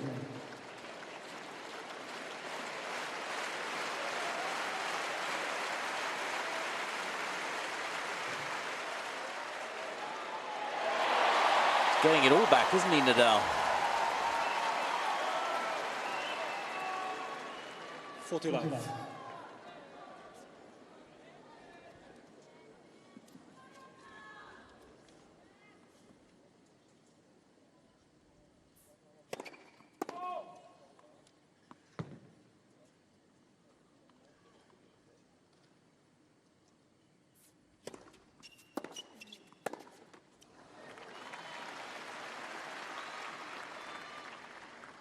$40-15.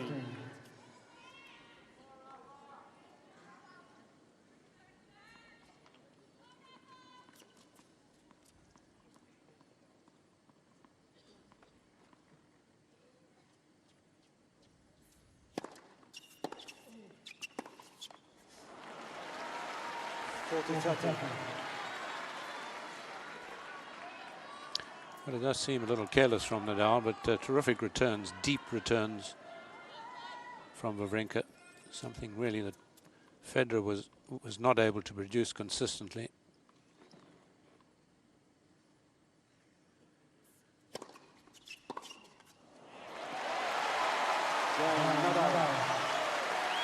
Two all, fourth set.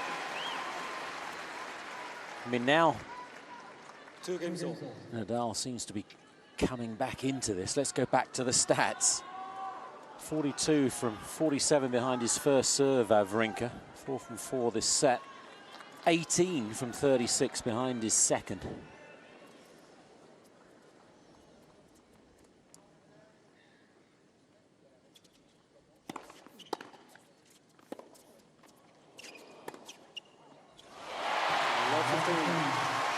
Still no real noise, just a stern face from Nadal.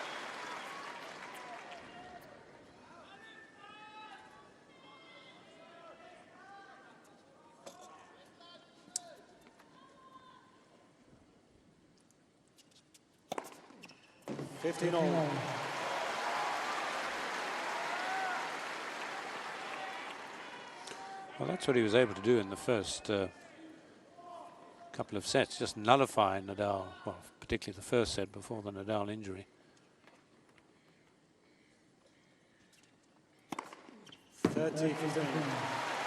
Whether it was the serve, the forehand, the backhand, the volley, it was nigh perfection.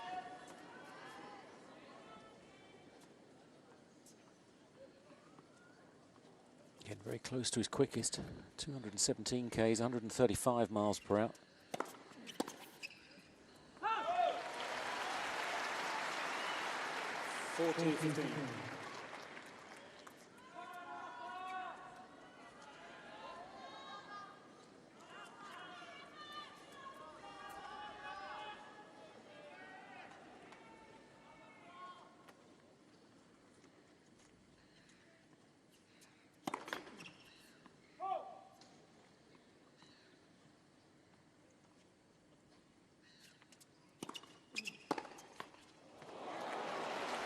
Just 2 points conceded on 3 service games this set. Wawrinka 3-2 in front.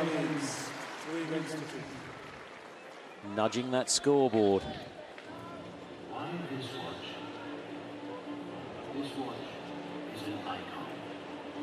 It's ironic in a way, Fru, isn't it? The way Wawrinka, as you've just explained beautifully, how well he played the start of the match before the injury, set 2-1, then the timeout and so on. It was going to be a huge test to maintain the level, but this is a test beyond anybody's expectations that Wawrinka is facing, getting to the finishing line. Yes, given what has happened during the course of the match and the frustration that there must be for Wawrinka. Yes, he doesn't want to beat necessarily an injured Nadal, but it was all going so swimmingly for him. For many people, they could see his name already being etched on the cup just because he was dominating Nadal to such an extent. But as you pointed out, as Tsonga did those years ago here on this very court. By a different method, Tsonga did a lot more attacking, playing with a lot more skill near the net, a lot of stop volleys, drop volleys. whereas Wawrinka's done most of the damage from the back. Every now and again, serving and coming in with great success. I think he's back on track now, Wawrinka. What he needs is a couple of early points in the Nadal service game. Nadal certainly picked up a bit more power on serve, though.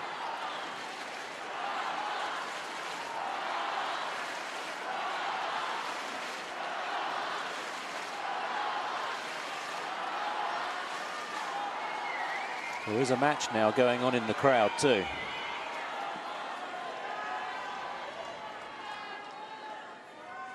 Thank you.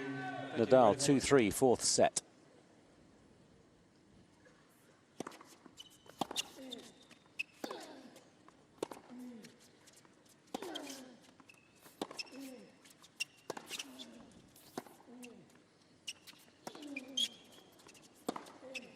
Well played.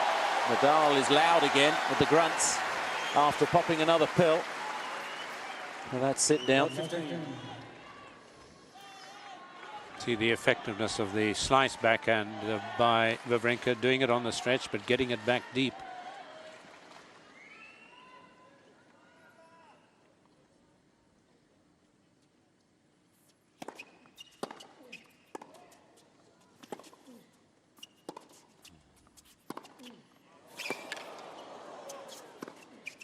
Oh, what a miss. What a miss. He had him at his mercy there. And again, when he went to the backhand through, there was nothing on the Nadal backhand. Yeah. It's a great Rod Laver on his own court. The left-hander himself.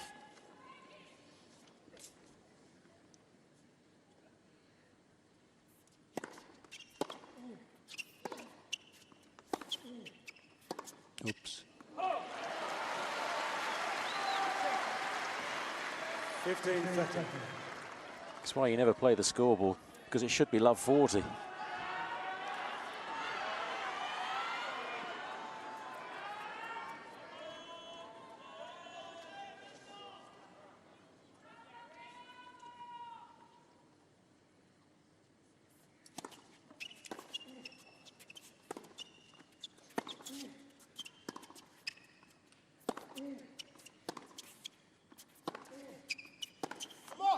He'll take 15-40. 2 more break points. At Nadal 15-40, second game this set. Terrific point by the Swiss. He had to play some balls very low to the ground.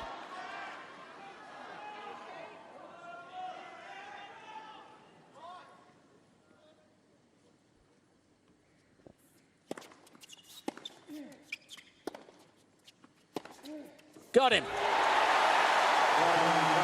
You said it through. You felt Wawrinka was back on track. He breaks. He's the boss once more. Wawrinka leads 4 games to 2. Yes, not a bad point played by Nadal, but just look where Wawrinka is. Well, it's difficult to ascertain from that view of it, that he was that far back and yet able to generate that sort of power. You can see the follow through that he has. The power with which he's hit it.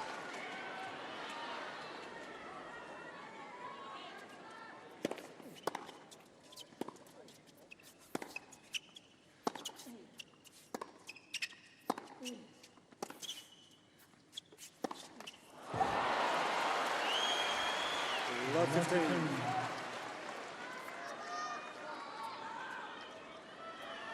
There's got to be the acceptance for the fans and for Wawrinka himself that he's going to miss a few of these, but the message is still sent across to Nadal that he's not holding back.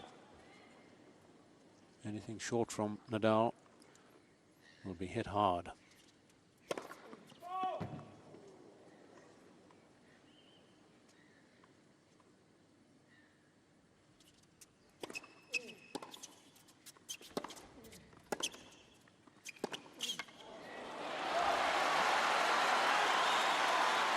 Love 13.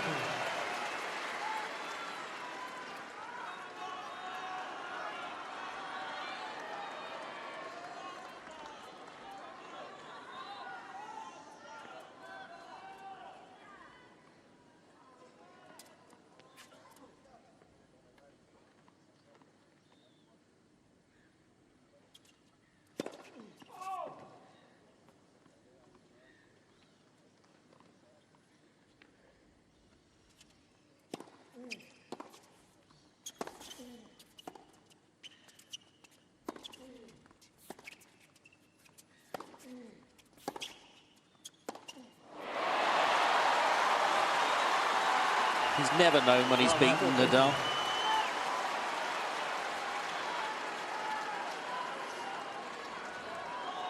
He could be down on one leg and still be trying. 3 more break points.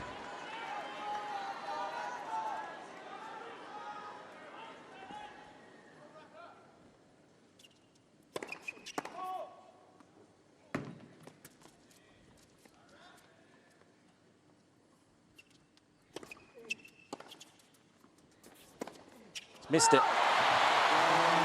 Nadal breaks back to love. 4-3 Wawrinka, 4th set.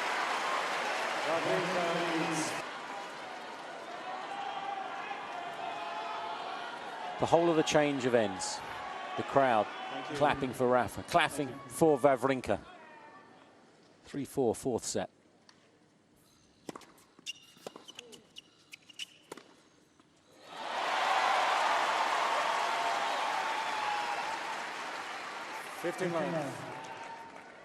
Well, difficult to deduce where he was going to play this, hence Wawrinka mid-court.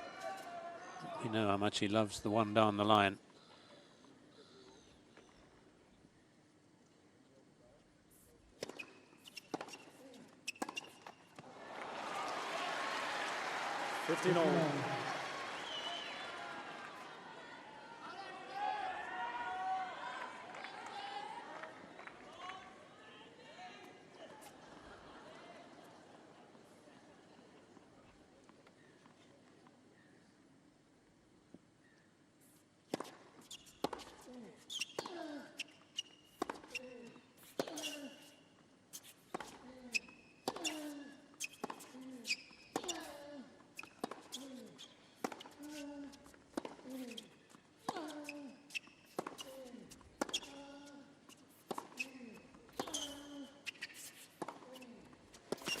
Huge.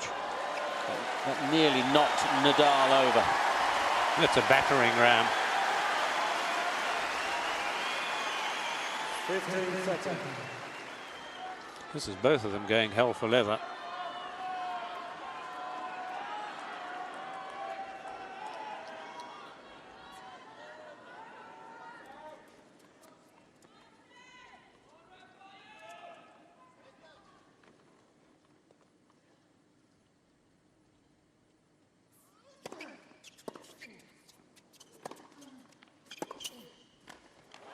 Really clever from Wawrinka. 15-14. We've had 2 breaks of serve in a row. It's the 3rd time this set. Nadal is at 15-40.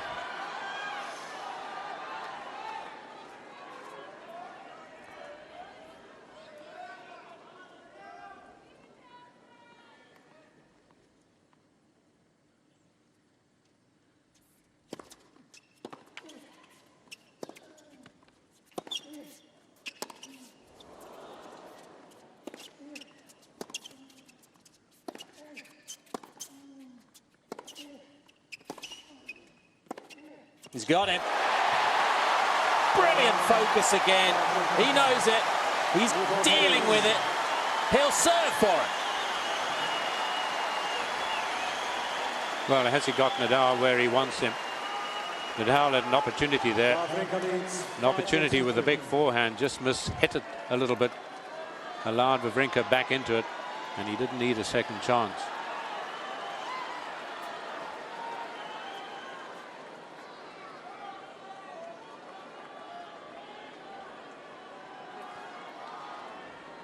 Nadal so often with the blows.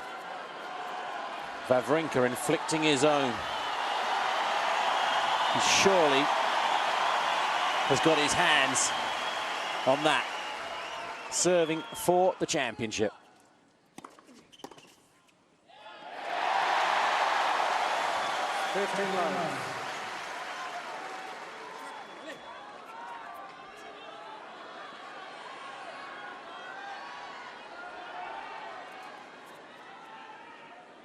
Thank you. Thank you.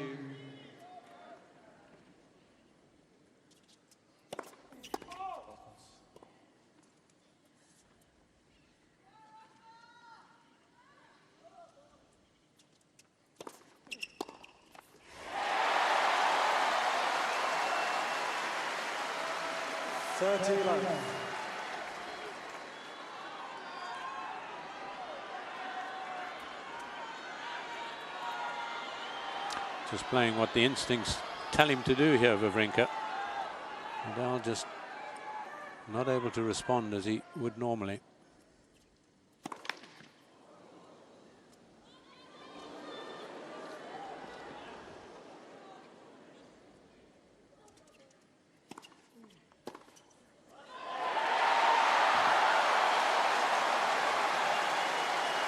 He's fought so hard, Nadal. 40 love.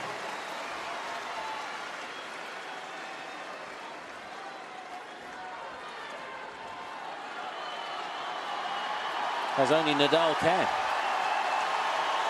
But it is 3 championship points for Wawrinka.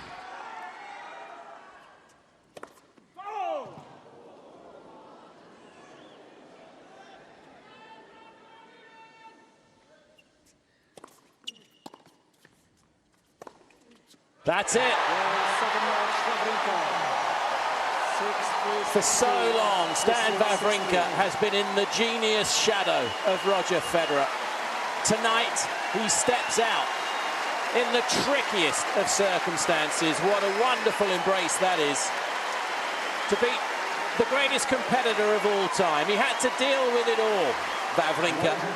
He did it admirably and wins his first major championship.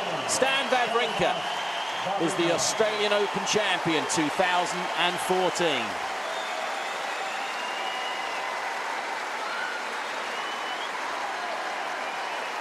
Well, at times he's played some quite astonishing tennis. That was how the match started, and then of course he had to overcome what looked like a pretty severe back injury of Nadal's. He had to overcome those demons that sometimes beset a man who has to play somebody who looks injured and then at times doesn't look injured, and you just don't know what to expect from an opponent. In the end, I think a justified performance and a justified championship for Wawrinka. He's been knocking in the door, as you say, Chris, but he is a superb player when he's at his best, one of the most powerful in the game, and he certainly showed that at the start, and then finally at the very end of the match he was once more at his best. What a moment for the team too. Severin Luthi, Magnus Norman. What a job he's done, quietly, brilliantly, to help Wawrinka realise his dream.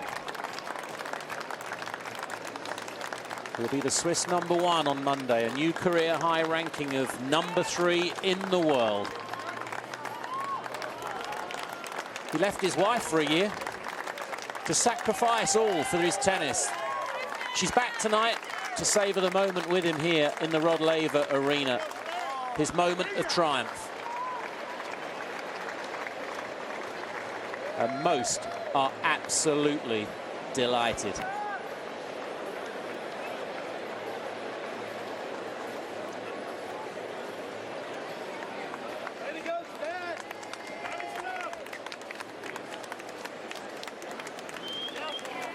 And we now don't have to worry about the speeches, Safru. No, we were all concerned as to how the speeches would go should Nadal have come back from 2-0 down. But you're right. I mean, this is going to be what a moment for Wawrinka. And just think of Norman and Söderling taking Söderling past Nadal at the French, and yet in similar sort of style, powerful hitting on both sides, just allowing at times, even allowing for Nadal's back injury, just not giving Nadal any respite, whether it's the backhand or the forehand, just blasting away and able to maintain that speed and that accuracy meant pure magic for Wawrinka. I'd love to know the words exchanged. I'm sure Nadal, ever the hero in situations like this, full of praise for his adversary. There must have been a moment through initially with the injury that he thought about maybe the handshake. But in a way, because he's so humble, he's such a great champion and a great human being, that's the most important thing. He wanted not to deny Wawrinka that winning feeling at the handshake. And in a way, he bought some time, and he very nearly, when he was playing mind games in a way with Wawrinka, turned it around. Yes, as he did against Ferrer those few years ago. I think part of it, of course, is also the crowd that attends. They've come here to see a major final. And should he just throw in the towel at a set and a breakdown, you know, there would have been a feeling of total flatness. I mean, the crowd would have been more than booing, and they would have been saying to themselves, well, is this all we get for our money? And yet Nadal stayed out there, and as a result of a 4-set match, actually made a competition out of it and gave them certainly some satisfaction. Even those Nadal supporters would turn around and say, well, at least we saw something of a match. It's not to be. Nadal's 14th major championship to equal Pete Sampras, who of course will be presenting the Sir Norman Everard Brooks Challenge Cup. He's not yet just the third man in history to win all majors at least twice. Wawrinka's denied him.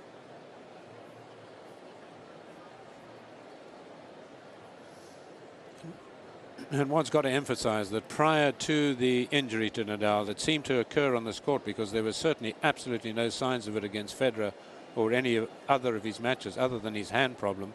And that has not been there to upset him of late. It looked like Wawrinka was battering him. It looked like Wawrinka was going to go on to win this. Of course, one could never tell as early as it was. But Wawrinka certainly seemed to have the answer that Söderling had against Nadal and the French all those years ago. Where does Wawrinka go from here, through more majors? Certainly a serious contender, obviously, but is it the making of Wawrinka in terms of joining the elite more consistently? Del Potro's obviously got in there, Murray, of course, of late, and now Wawrinka has that trophy. Well, I think he's probably more likely than Del Potro to capture another major title. I mean, Del Potro was the last one to play in his first major final and win it. Now Wawrinka follows him. I think Wawrinka's got a better all-round game.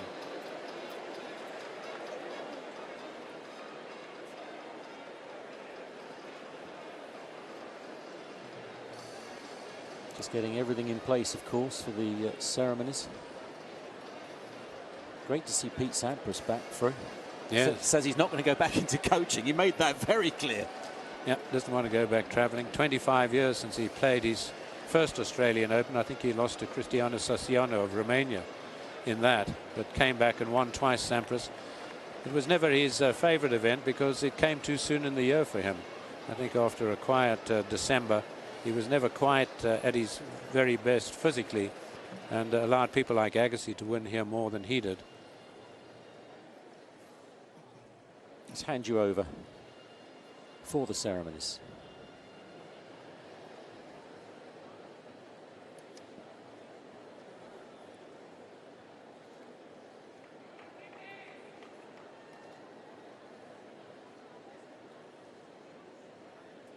Bruce McAvaney with them.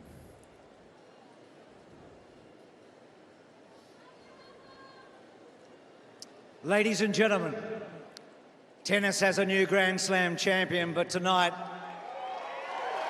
I think it's so true to say there were two great champions on the court, Rafael Nadal and Stan Wawrinka.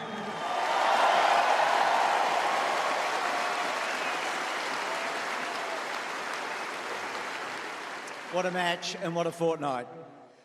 We're joined tonight for the presentation by the President of Tennis Australia, Stephen Healy, from Kia Motors Corporation, the Executive Vice President and CEO, Mr. Thomas O.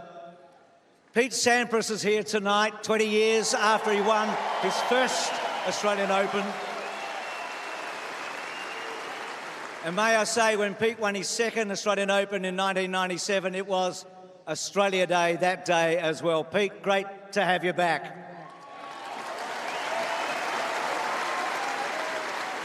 The tournament director and chief executive of Tennis Australia, Craig Tiley, and the tournament referee, Wayne McEwen, are also here tonight. Kia have been a wonderful sponsor of Tennis Australia and the Australian Open, and I'd like to invite Mr. Tomaso to say a few words.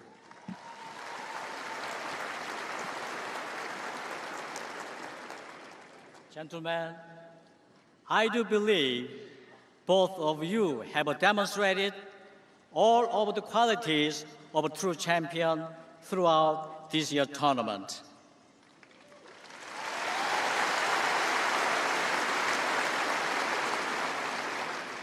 I also thank everyone at the Tennis Australia, the tournament organizing staff, and the volunteers for their hard work to make this year's event successful.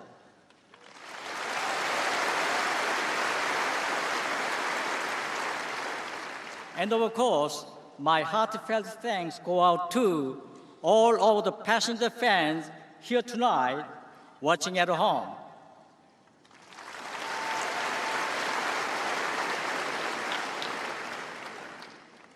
Once again, I am so proud of the two finalists for their sportsmanship and professionalism. Thank you. Mr. O, thank you very much. It's a pleasure now I invite the President of Tennis Australia, Mr. Stephen Healy. Stephen. Good evening, everyone, and happy Australia Day, and what an eventful fortnight of tennis we've had. I'd like to thank our fantastic sponsors, led by Kia, Jacobs Creek, ANZ, Rolex, and all of our commercial partners. We thank you for your support. These incredible facilities are the very best in the world, and we thank the Victorian Government for their constant support, enabling us to give the fans and the players the very best tennis experience. Thank you to our tournament team, led by our CEO and Tournament Director Craig Tiley, our referee Wayne McEwen, and all of the 4,500 team that come together and are so fantastic in the course of the weekend, the fortnight and the year. And to you, the fans all around the world who've tuned in over 200 countries, and the 643,280 people who have come through the gate, thank you for your support.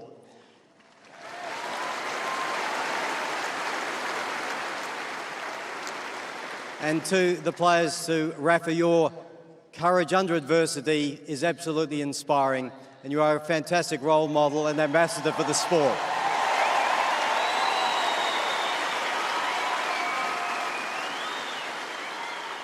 And to stand your first Grand Slam title, we are delighted it's here at the Australian Open. He will be number 3 in the world tomorrow, and he's the first player in over 20 years to beat the number 1 and number 2 seed to win the title. Congratulations.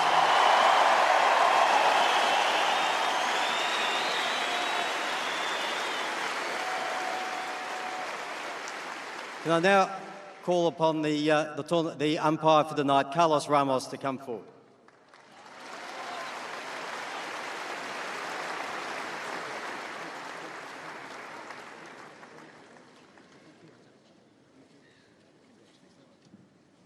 Congratulations, Carlos. His 3rd Australian Open and his 6th Grand Slam as the chair umpire.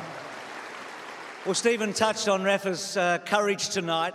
What an incredible comeback Nadal has made to world tennis in the last 12 months. Not here last year.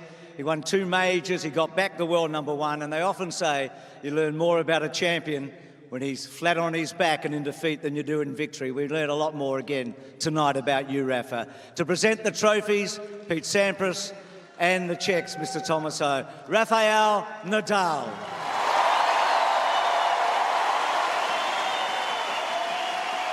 The boos are long gone. A standing ovation and one of the biggest cheers of the tournament for Rafael Nadal.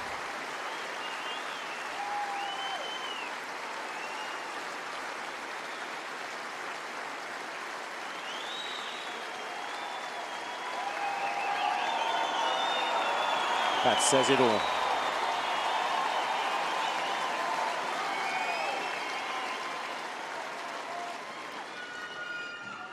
Well, good evening, everybody. First thing that I want to say and I need to say is many thanks to Stan. You really deserve it, and all your team.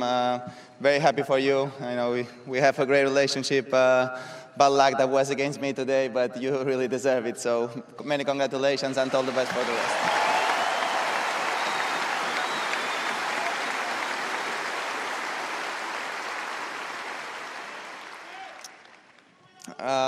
Second thing, I want to say many thanks to all the organization, all the ball boys, everybody who makes possible this great event.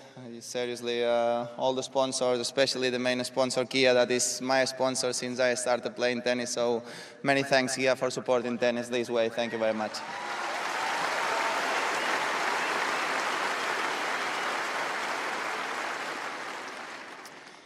Greg, thank you very much for everything.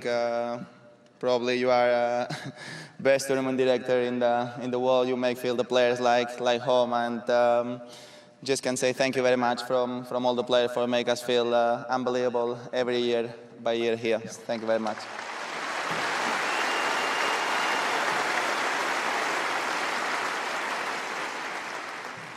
My team that was working with me, well, last year I couldn't be here. This year I am back. I tried hard. Thank you very much, everybody who is there supporting me. Without them, it will be impossible to be back where I am today. So thank you very much.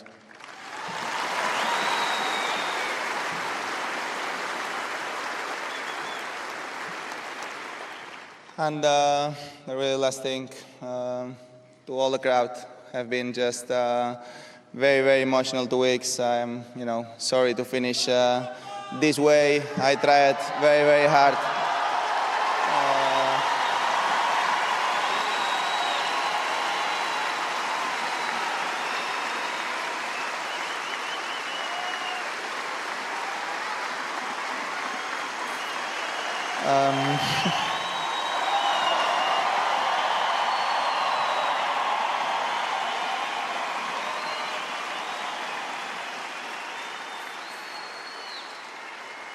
Well, thank you.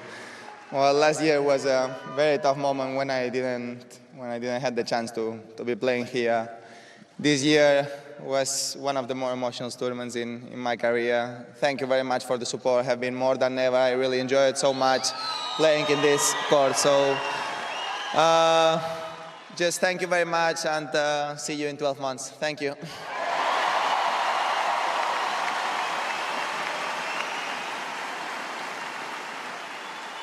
Thank you, Rafa. Well, as Stephen said a moment ago, Stan's the first man since Sergei Bruguera in 1993 to beat the world #1 and #2, but he's also the first man ever to beat Novak and Rafa in a Grand Slam. He did it the hard way. He is the world #3 from tomorrow, but far more importantly than that, he's a Grand Slam champion. Stan Wawrinka.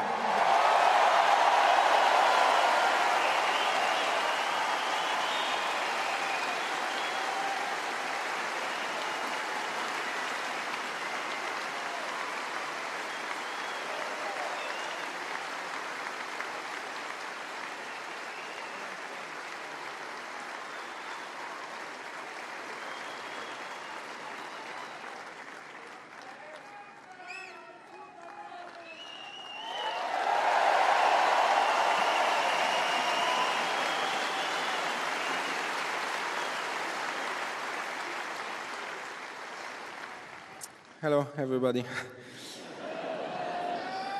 First, Rafa, I'm really sorry for you. I hope your back is going to be fine. You're a really great guy, a good friend, and amazing champion. So you did amazing comeback last year to come back #1, and it's always a pleasure to play against you and to play with you. So well done for your comeback to be #1, and again, congratulate for the team also. You're always really nice with everybody, so good job.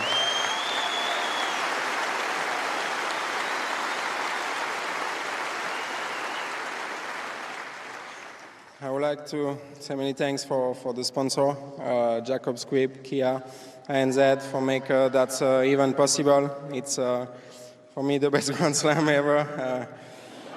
I'm really happy to come back every year here. I'm enjoying very much to play here in front of you.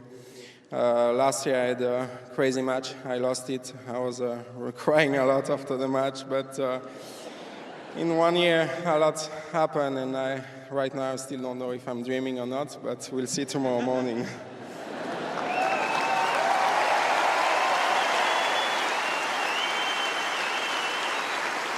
I'd like also to say thank you to Craig.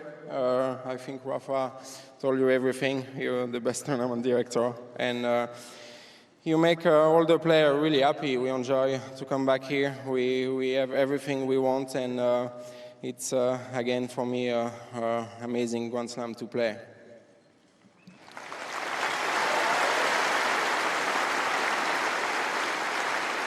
Then I would like to congratulate my team and say thanks you a lot. Magnus, working since 1 year, and first semi-final, winner of a Grand Slam, couldn't dream about that. Seve has been since many years with me, always helping me a lot, so I'm really happy that we're here tonight, and we're gonna all try to enjoy after that. But also my manager, Lawrence, my parents are here, many friends. I'm missing few people. Fitness trainer Pierre, he's not here with me. My physio Stefan, and special hi to my beautiful wife and daughter. I'm gonna come back in 2 days, so if you can wait, it will be nice.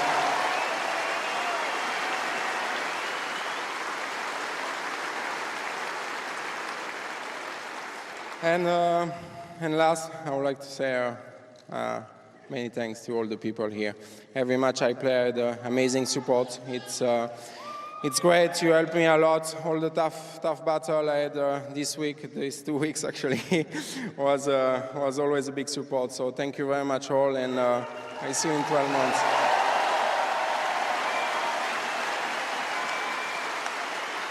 Ladies and gentlemen, our champion stand and another champion, Rafa.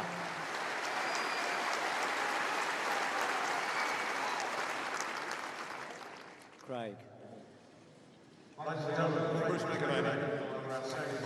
Well, amazing. Well done, Stan Wawrinka, for the speech and for winning the title. But the tears from Nadal, they came when he spoke directly to the crowd. I think the boos hurt him way more than the back. Let's hope they never ring out again. Amazing for him. Yes, great spirit really from both of them, and a great feeling of really a terrific admiration for each other, and I think that's very evident. It's a shame Nadal had to hurt his back. I think possibly Wawrinka was going to win the match anyway, which is not what I certainly thought would happen. I thought it would be Nadal's match. Remember, Wawrinka had played him 12 times and never won a set against him, and yet he was able to do as well as he did tonight. But it makes all the other majors that much more fascinating. We've got Del Potro, we've got Murray, of course, we've got Djokovic, Federer, Nadal, and now we've got Wawrinka. So the French is something to look forward to. Linard, Saturday night. Stan Wawrinka, Sunday night. Hope you've enjoyed it. See you next time. Bye for now.